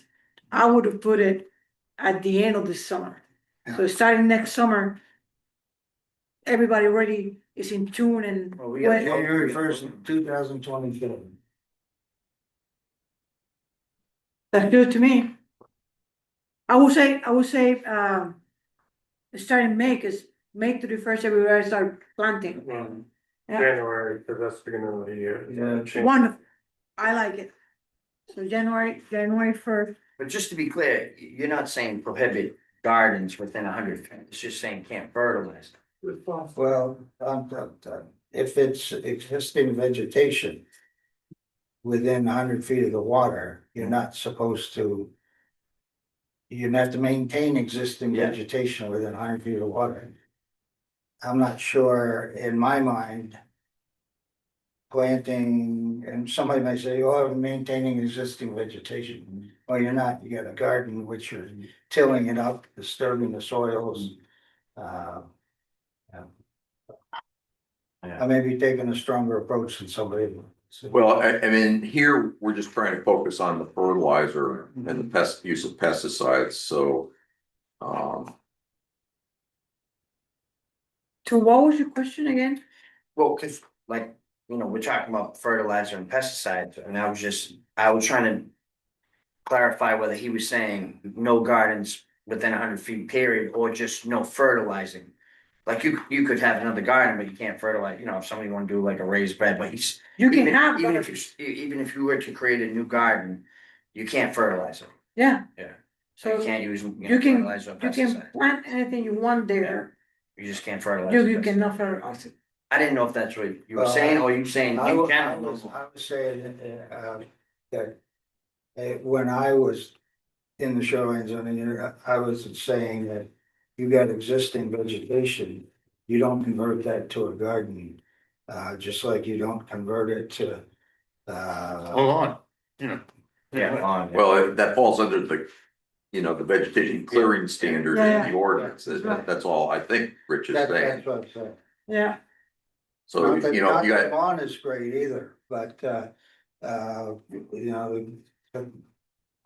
And I know this is not the worst thing in the world, but, a garden is something that you're tilling the soils, you're disturbing soils.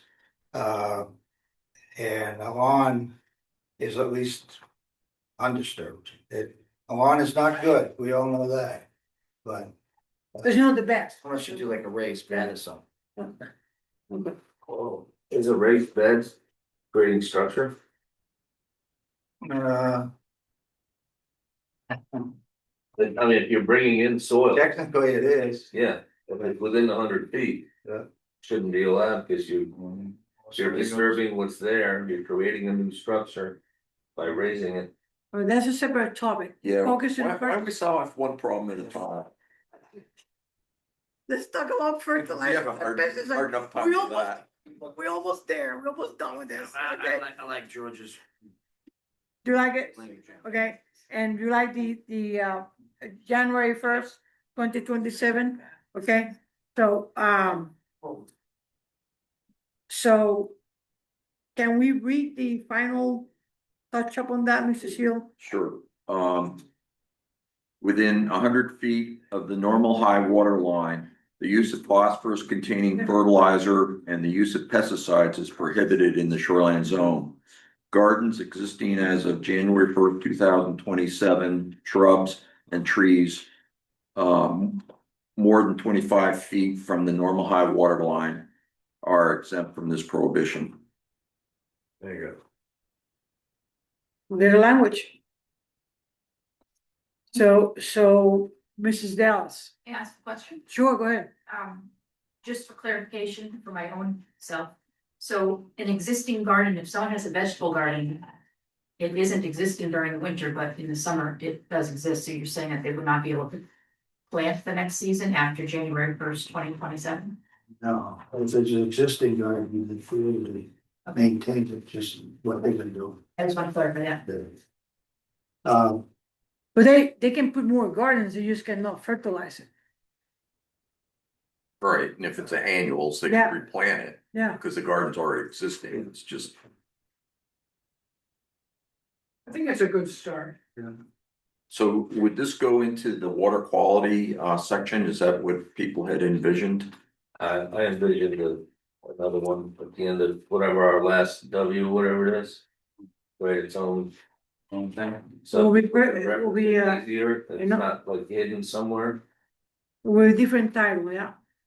So we have in the findings of fact and conclusions of law, we have, let me go here.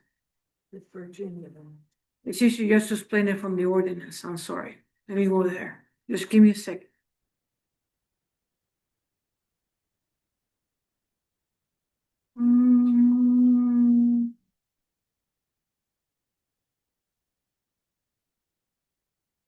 one thing to be aware of is this. Provision wouldn't apply along what we call streams. Because the stream is only 75 feet deep, that's the shoreline zone adjacent to the stream, so. And I'm not saying we need to do anything, I'm just saying that, talk about 100 feet from the normal high water line in the stream protection district. That district is only 75 feet, so the last 25 feet isn't gonna apply to this provision, and I'm not saying that's a problem, I just want people to know. 100 feet from a normal high water line of a great pond and 75 feet from a stream. We should add that. Cause you know that well, and I'm. Yeah. Craig's got the point of it. I was trying not to make it more complicated, but probably it should say. It should say. Within 100 feet of the normal high water line of a great pond, river, great pond. And or wetland, I guess wetland would fall in there. It's the shoreline zone, 100 feet of the normal high water line of a great pond, river. Or wetland, and within 75 feet of a stream. So you're covering the whole shoreline zone, but you're picking it out. Oh, Mr. Baker. What's that? Nothing, I just complaining. What I should not. But I'm glad you're bringing that up because. In this board, we know it, but 10 years from now. I don't know how this, Well, I unless, wouldn't have thought of that. yeah. So that it will be appropriate, I think, to be redundant in this language here on that. Let's see here, I'm looking for. That's, what is that, section 16? 15 line. Yeah, it will be Y. So in the shoreline zone ordinance. In page. 43, I mean, that's 40, That's, yeah, 43. 43 out of Or 61. actually 44. Okay, so it will be, that's right.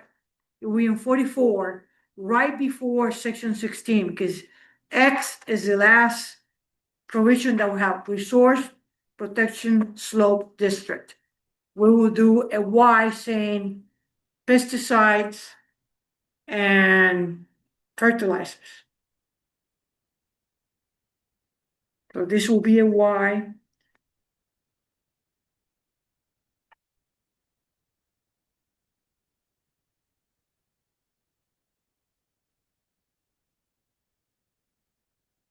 See, can you call all the questions? So Rich, just to make sure I got this right, within 100 feet of the normal high water line. Of a great pond River, or wetland? you got river in there too? No, do we have a river? Yes, the Belgrade Stream. Oh, that's, That is, because it drains more than 25 square miles. oh, okay, Yeah, we don't have anything called a river, I guess. right. The other thing, I don't, again, it's just my background of you gotta make it so it stands up legally. We should have within 100 feet horizontal distance of the normal high water line. Yeah.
Yeah, read it to you, George, and make sure we agree. As soon as I got it straightened out. Just hold Make a sure second. it reads like it's written We in are all English. thinking here, just bear with us, please.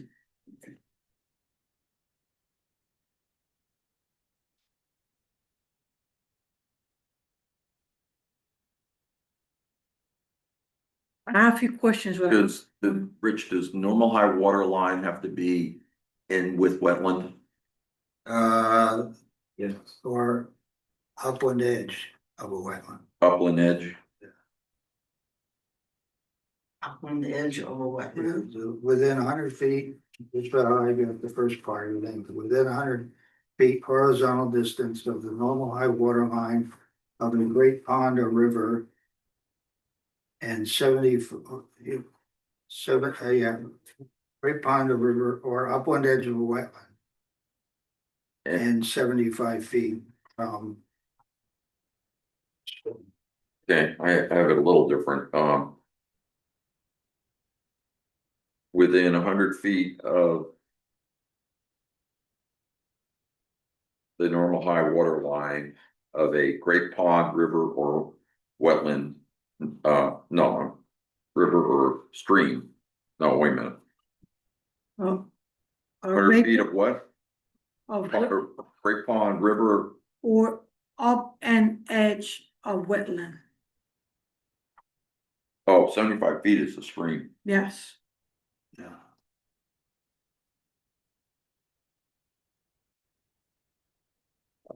I need a moment. That's okay. This Take is all your screwed time. up.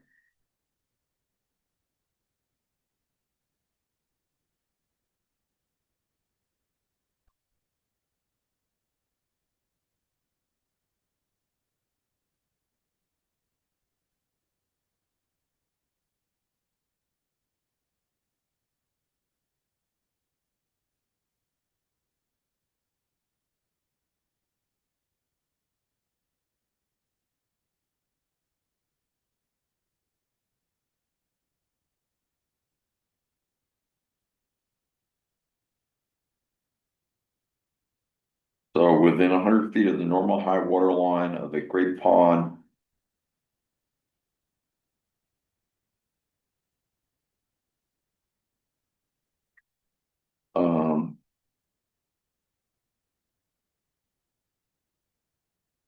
Or river. And the upland edge of a wetland. Yeah, upland edge of a wetland. Some English major needs to work this over, because I can't. Okay, you want me to give it a try? Probably can go right in the ordinance, you dig it out of clearing standards and stuff where that's referenced. It seems really cumbersome. Okay, you want me to give it a try?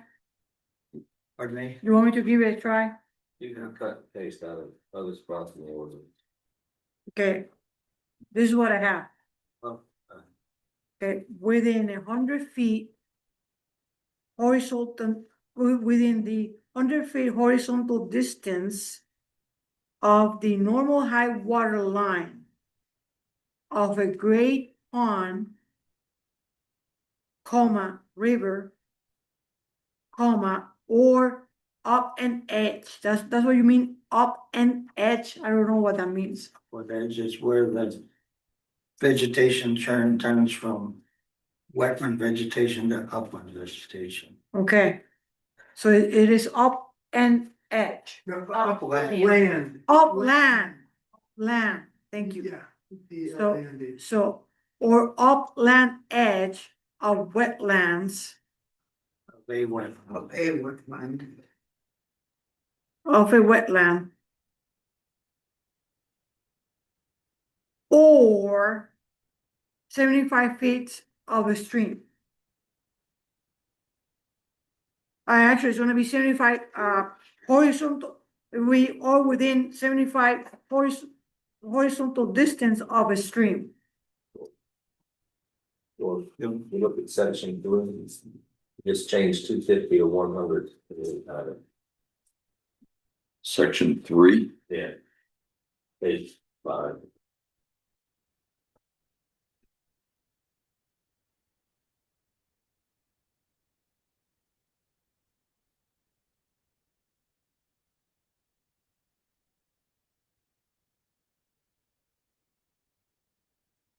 The ordinance applies to all lands areas within 25 feet horizontal distance of a normal high water line of any great pond or river, and within 250 feet horizontal lines of the outlet edge of a freshwater land, and 75 feet horizontal distance of a normal high water line or stream. So that's already there.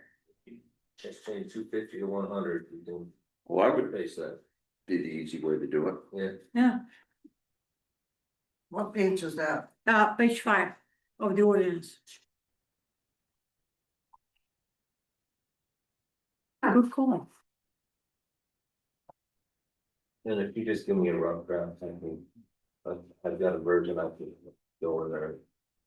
Paste it. Okay.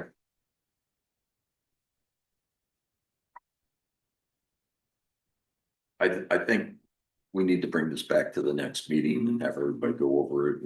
There's just too many variants flying around. And if you're looking for specific language to make it identical to what's in the ordinance here, page 36, and I'll just keep bringing this to George's attention. I don't think we need to make good discussion here, but page 36, item paragraph 3, it talks about within, what the word would be, within 100 feet horizontal distance from a great pond or a river flowing to a great pond, and 75 feet horizontal distance from a normal highway. Oh, yeah. Number Although 3. that doesn't have the wetland part in it, so. Yeah, I think our preference is page 5 in the applicability section. To reiterate that.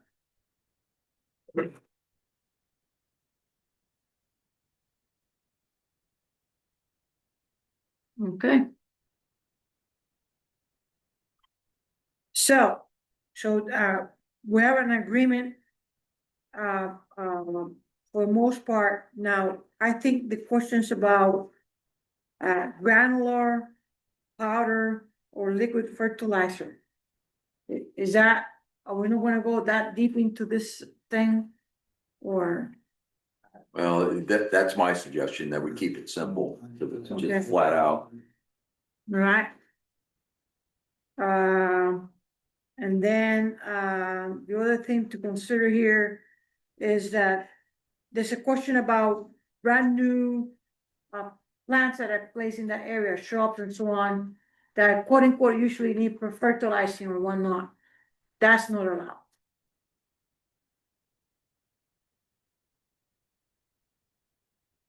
To establish new shrubs and so on, you know, the routine is to dig out the hole, put some fertilizer in, and then put on the shrub on. We're not gonna allow that. They can put compost, it doesn't have to be fertilizer. That would be my thought, but the question is here, said it, It'd be a non-phosphorus containing fertilizer. I mean, phosphorus is needed to get the roots going, but you can get by without it, okay, especially for shrubs. are we okay with that? We're good with that? Greg? Okay. Surgeon, okay? Resource committee, natural resource committee, you guys okay with that? Yeah. Everything that's going? So then what's gonna happen is, Mr. Shield gonna put some language on that together for next meeting? Yeah, no, and actually now, I mean, I just can't think straight right at the moment, but with that applicability section in mind, this becomes quite a bit more doable. Do you wanna read it now or wait for next? No, I meeting? don't want to read it. Okay, so we have basically have wrap up the language. So we're gonna give some time to Mr. Shield to be able to craft it, bring it next meeting. Most likely it's gonna be approved by a feeling from the board. And we're gonna put this as an amendment for the shoreline zone in the in the June meeting. Because as a town, we usually we had a meeting in March, but this year the meeting is at the end of January. And then from here on, we're gonna meet as a town every June. So the town has to vote on this Yes. Yeah, in June. in June, yeah. So, I got one question. What about the penalty? oh, thank you. So, the penalty part of this whole thing, I think that's something that the select board had to decide, isn't it? No, We're not, It's in the shoreline zoning ordinance, what penalties are for violation of the shoreline zone. what section is that? It's subsection 4452. It's $100 a day, minimum $100 a day, or up to 5,000 a day. Oh, so we had that covered then. I mean, we should go into this with our eyes open. This is gonna be a bear to enforce. Yeah. Yeah, well, it's, I mean, let's be real about it. it is, but it's gonna catch on eventually.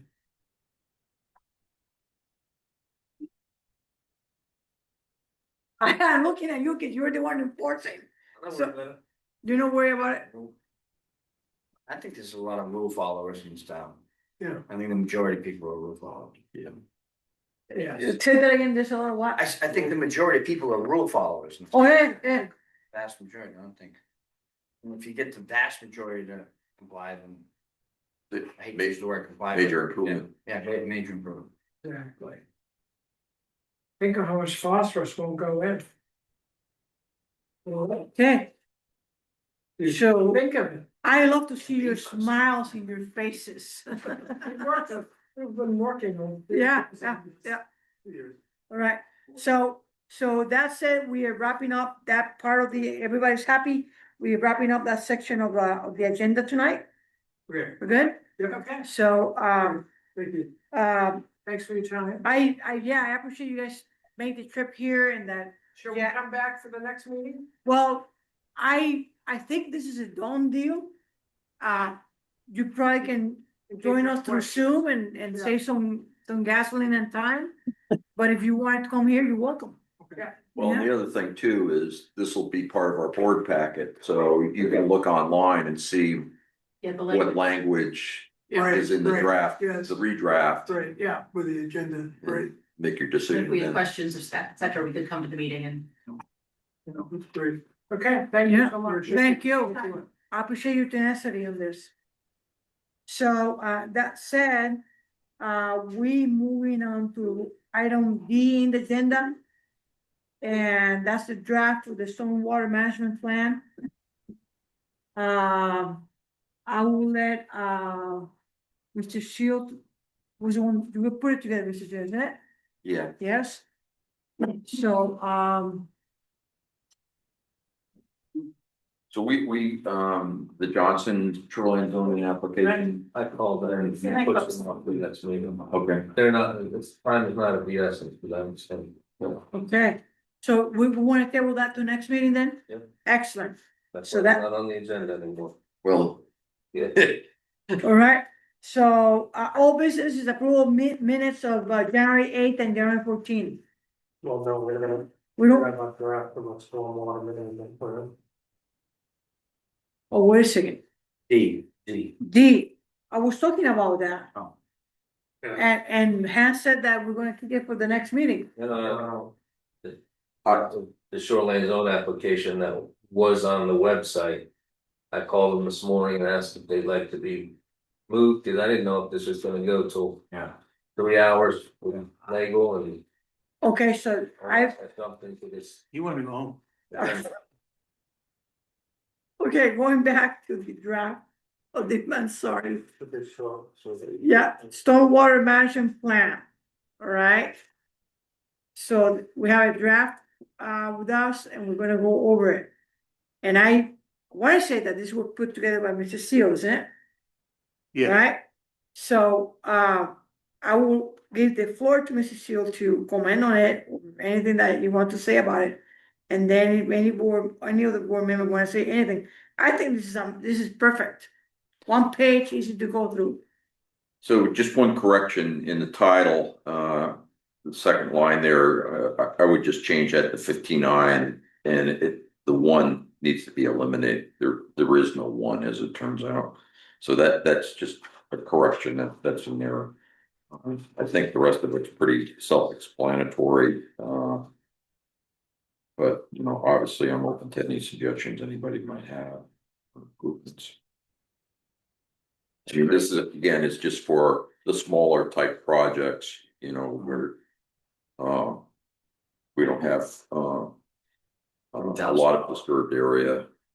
Basically, we're saying this guy's agreeing to comply with the DEP manual stuff and he's listing the areas of which. Right, yeah. So, this obviously wouldn't suffice for those larger projects that involve construction of a road or driveway or something of that nature that exceeds the standards in the ordinance that requires an engineer.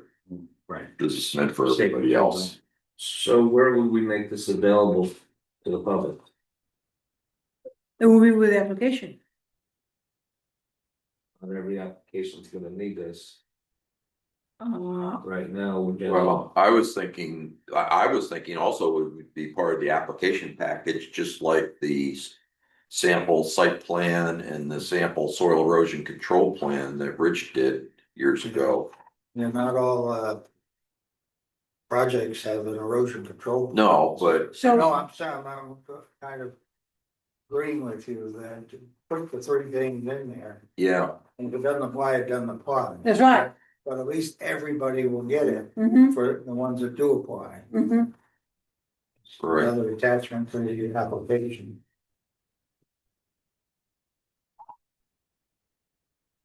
that was my thought as well. So that, everything's there for an applicant to use and the benefit from.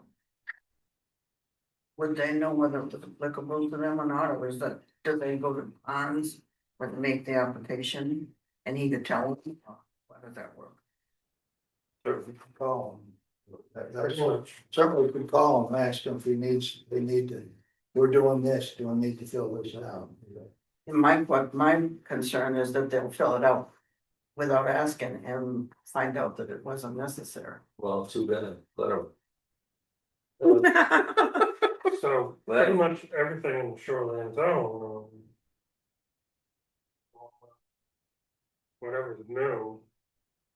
They have to use that DEP best practice, best management practice. So what wouldn't be covered?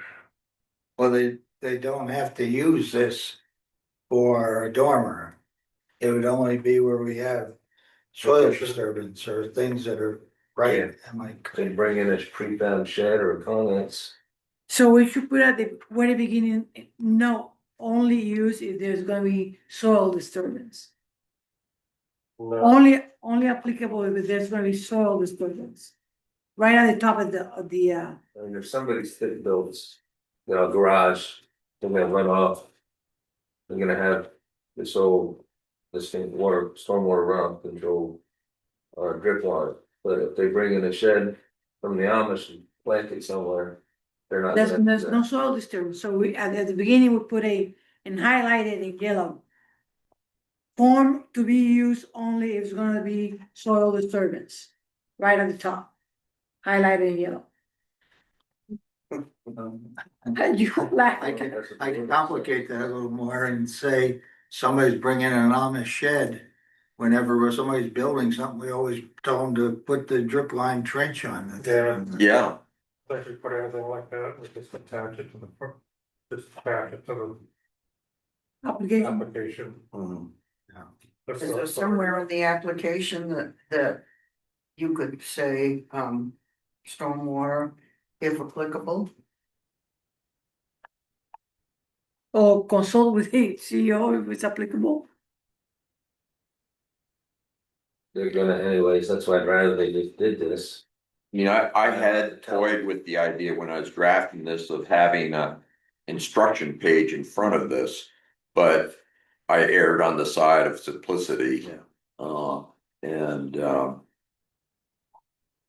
but that's another option. Should we send, How about you say, if you have any questions, just call the code enforcement.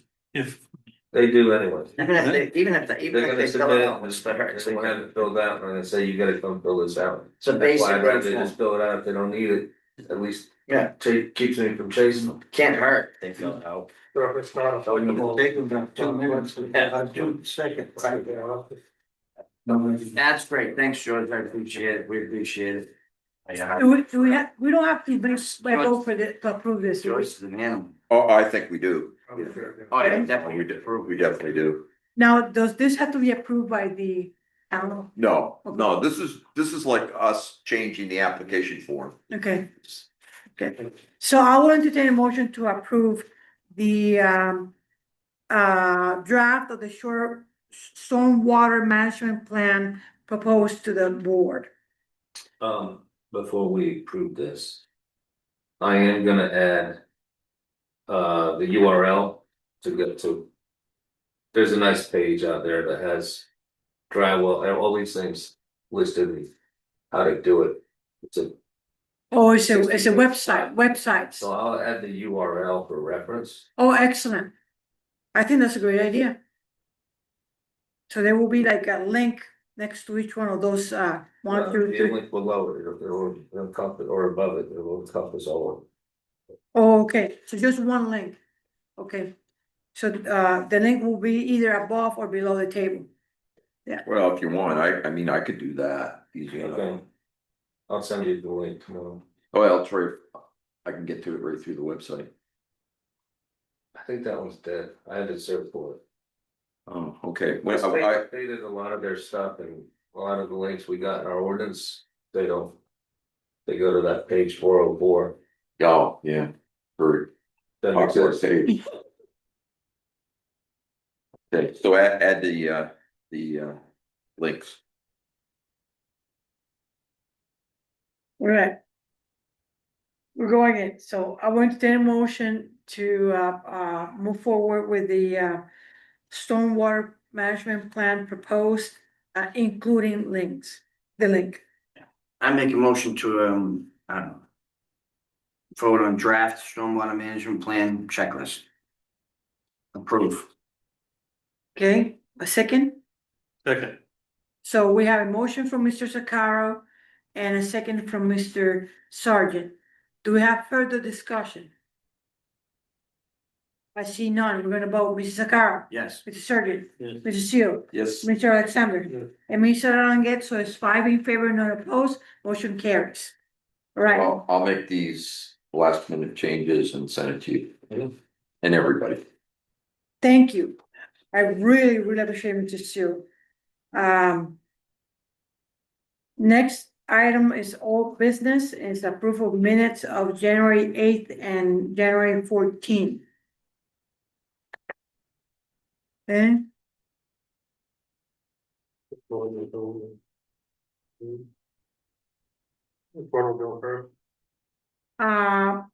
we want to start with 8th.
Okay. Um. Any changes or amendments to the minutes of January 8th?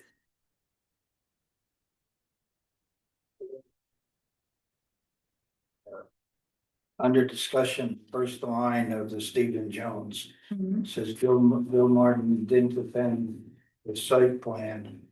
I think probably it should be didn't conduct a site visit. Okay, He did say. That he didn't, the way I wanted it is what he says on the screen, that he didn't attend the site plan because of significant snowfall. Yeah, I think, Sorry, yeah, right, Take that out. no. yeah, Rich's suggestion is fine. And He didn't conduct a site visit. didn't. Conduct. Was attend means, it kind of relates like there was one and he's intended. Mhm. But he didn't conduct a plan. And take out because of significant snowfall, right? Yeah, no. You don't mean that. He didn't conduct a site visit because it was significant snow. Okay. Yeah. Who didn't conduct it now? The other thing I had was, I don't know, it said the board did the findings on the same thing last, just before decision. The board did the findings of fact and law. Should we put preliminary in? Or we did them? We didn't think they were preliminary at the time, Okay, leave the way it is. but little did we know. Yeah. I think it's fine the way it is. The reading discussion as well. 1 2 third line down. Says Rick wasn't convinced that the structure qualified. I think I should be Rich, correct? Yeah, I go by anything. Yeah. Or not, Greg, you know, so. I saw that too, I think it was spell check. It might have been. Could very well be. Yeah, robust, yeah. So in that same paragraph, the last line, I would suggest tweaking that a little bit, first off, principal structures, if enough lot size and shore frontage exists. that's right, thank you.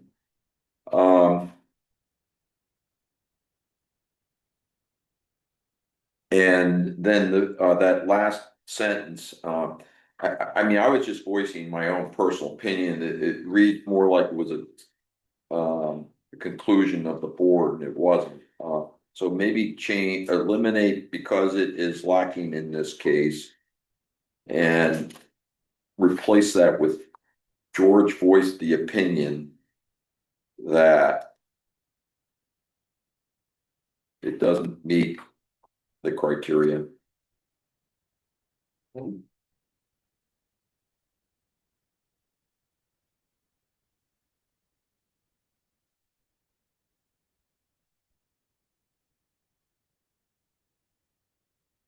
Then, for me, in that second paragraph with the discussion, third line down, we go to say, we're actually gonna pick it up from the first line. The board agreed to use the reported plans as basis for their analysis, comma. Disputed some discrepancies between the plans and the current conditions, such as laundry room, physical presence in the second structure. So you're gonna take actual presence. Change actual to physical. To physical, yeah. And then after presence in the second structure.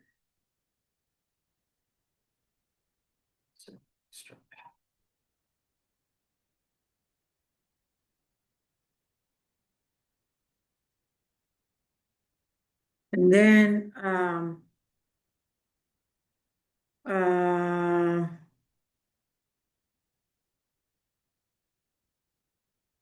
at the end, where it says second floors, a new sentence should be there, distinction between footprint and floor area was clarified. Is a new sentence or completely.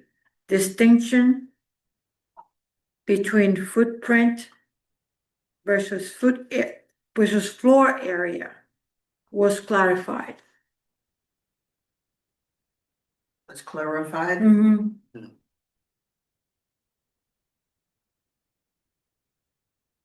So it reads, they reviewed the spreadsheet showing measurements and calculations, including the distinction between footprint. No. That sentence is gonna stay, like it is. Okay, Between the first and second floors. okay, Okay, then also you're gonna add distinction between footprint versus floor area was clarified.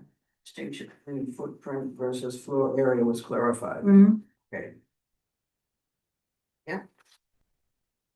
In that same area, I think it might be good to clarify what spreadsheet we're talking about. And one way to do that, in case somebody reads it and then is wondering, well, what the hell are they talking about? They reviewed the spreadsheet prepared by the chair showing measurements and calculations. The rest is fine. Should we put the date on it? That was January 2nd. Prepared by the chair showing calculations, you're saying? Yeah, showing showing measurements and calculations. So in other words, after spreadsheet, just add the four words prepared by the chair. And leave it at that, Yeah. not showing, don't say showing. You don't want to say date? No, leave the rest as is. Oh, it already says that? Yeah, so it would read, they reviewed the spreadsheet prepared by the chair, comma, So- showing measurements and Yeah, that's so it. not that. Yeah.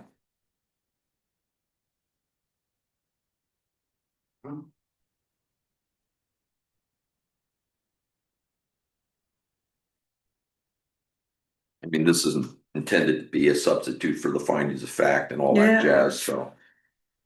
But if there's a discrepancy in this thing and compared to the findings of fact, Yeah. there's gonna be used against the thing. I wish I knew who made the motion to approve the application and who seconded it, put it in the minute. I didn't, I had the vote, but I didn't have who made the motion or the second. You guys remember? I can I go back don't. on the recording and look if you want me to. Right, you want to do that right now? I can do that right now. Okay. It will be after the reconvening at 7:40. Did you make the motion? Cause I remember you asking clarifying questions like, what are we voting on? Yeah, right. Yeah. I don't think I made the motion though, but I remember asking. I think, from memory, I think Greg made the motion. Sorry, Jen. Yeah, the I motion seconded was it. like made, I think a few times. Some made a motion and then we talked and I think we made. That might be motion. why I didn't have it. I just Yeah. didn't have it in my notes. I couldn't believe it. Okay, I mean, what minute was that again? It was after 7:40. January 8th. Yes. Oh, yeah. Okay. January the 8th. That's 7:40. So After that after you did the findings of fact. 7:40 will put us into an hour. An hour and 40 actually. Mhm. We were here at that day 3 hours. An hour 40. Then you did the findings of fact and then the motion was made Okay. after that. Okay. He's now in California. So he was in the Marines. And he trained a bunch of people in the church. So it was after the break? It was after the findings of Yes, fact. because I. Yeah, but that was before or after the break?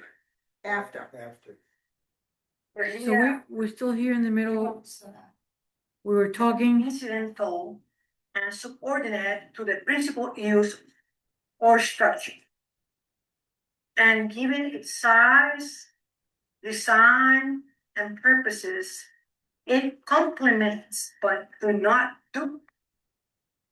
Okay, so, apply for a shoreline zone permit.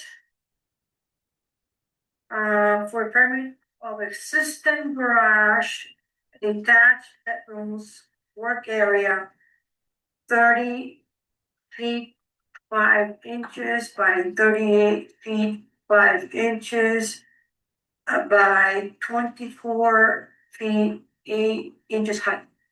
1,174.24 square feet footprint accessory structure. The application was presented to the planning board on 10/16 last year, 2025, 12/04, 2025, and today, January 8th, 2026. And the site visit was done on 10/24, 2025. These findings of fact, conclusion of law, were developed in conjunction with consideration of the permit application. Only Conclusions reasons of that fast back based on on the the 8th. materials, testimony, statements, evidence, documents, and further materials so submitted. that's me starting that's me starting the finding of fact. It's after that. That's after that, Yes. so hold a second here. You want me to do it and not take the voice time? In inland waters. Okay, we have some discussion about that. Okay, right, I'm saying, I'm basing my decision based on section 17 definition, that we have to done. We're very close, people, we're very close. This is. She's giving a lecture. Yeah, procedural confusion with 18 is that all that section of the ordinance as the standards are 100-foot setback from the normal high water line, maximum height setback from the tree structure. It means the So no, Some of the. so younger Victor people- has 3 in favor, You know anything? and 2 opposed, and nobody abstained, so it carries. Okay, here we go. insurance on. So we're doing a only. I have to slow it down here Yeah, now. we're doing, That's and not, that's what I said 17. that's not something. No, do I, I'm sorry. Roll back.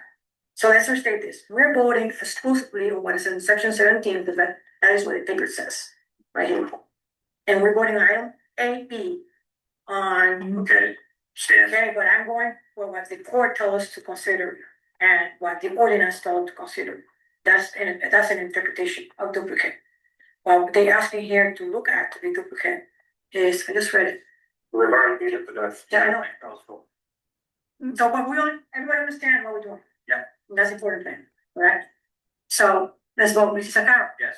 Oh, no, it was before this. Oh, Yeah. yeah, I think you made it, That's all right. and you seconded it. So let's restate this. We're Okay. voting for schools. You made the motion. This is great. That a duplication will be added. What time is that? That's at what? Just the way it's worded on the findings of fact, yeah, not quite sure. It is 2 hours after that meeting, so. I thought that we'd get our meetings done in an hour. Great. Great. Did Nick? Essential services. No, Peter, I think. And, Peter seconded. It was so close to it. shoreline stabilization. So, Hey, great. Sections 15A. Yeah, minimum lot, right? Thank you, Sarah. minimum size. I think that if I hear it later, I'll let you know, but I think by memory, I think, Craig said you're beating this up. So you made the motion and then Sergeant, approved I'm it. pretty sure I did. Yeah. All right, so that's it. Any other changes to this minutes? Actually, I think I might have seconded. I think you made the motion and then I seconded. You know, I take that back, you're right. Yeah. Yeah, I seconded. I remember seconding because I was ready to vote. I'm back. Very good. So. Yeah, I seconded. Yeah, I was ready to vote. Okay. I'm sorry, Penny. No, that's fine. All right. Should have saved you all that. But I know that the motion was put forward by Craig. Craig couldn't wait to put the motion in. I make another motion. January 8th as amended. You're right. Second. Thank you. Any further discussion? I hear none, Mr. Sakara, Yes. Mr. Sergeant, Yes. Mr. Steele, Yes. Mr. Alexander, Yes. and Ms. Cheryl, yes, I've been favored, not opposed, and motion carries. Right, second set of minutes. We ready to vote on that or to make amendments to it? I just don't understand about the solar meeting. Yeah, it wasn't solar, it's the batteries. Battery pack storage. Yeah. What is it, Next meeting, yeah, but we're trying to, Correct the minutes. it's battery, yeah, energy store, battery Yeah. backup. it's not solar power, No. it wasn't solar panel, Battery. battery storage. Batteries. Technical delays on battery storage. You've done better than I did, I don't. Where are you? Summary, on the summary, it says technical delays. Oh, And solar panel meeting, there's battery storage. instead of solar panel meeting, it should be battery storage? Yes. Technical delays in battery storage. Okay, thanks. Any other amendment? No, so I entertain a motion to vote on it. Make a motion to vote on the minutes of 1/14/26 Second, as amended. Second. so we have a motion from Mr. Sakaro and a second from Mr. Surgeon. Any further discussion? I hear none. So we're gonna vote, Mr. Sakaro. Yes. Mr. Surgeon. Yes. Mr. Seal. Yes. Mr. Alexander. Yeah. And Mr. Ranges, I've been in favor, not opposed, and motion carries. So with that, I will entertain a motion to adjourn. Which we adjourn. So, second? Second. So Mr. Seal put a motion, Mr. Sergeant seconded. We're gonna, any discussion? I hear none. We're gonna vote, Mr. Sakara, Yes. Mr. Sergeant, Yes. Mr. Seal, Yes. Mr. Alexander. And Mr. Ranges, 5 in favor, not opposed, and move to, meeting is closed.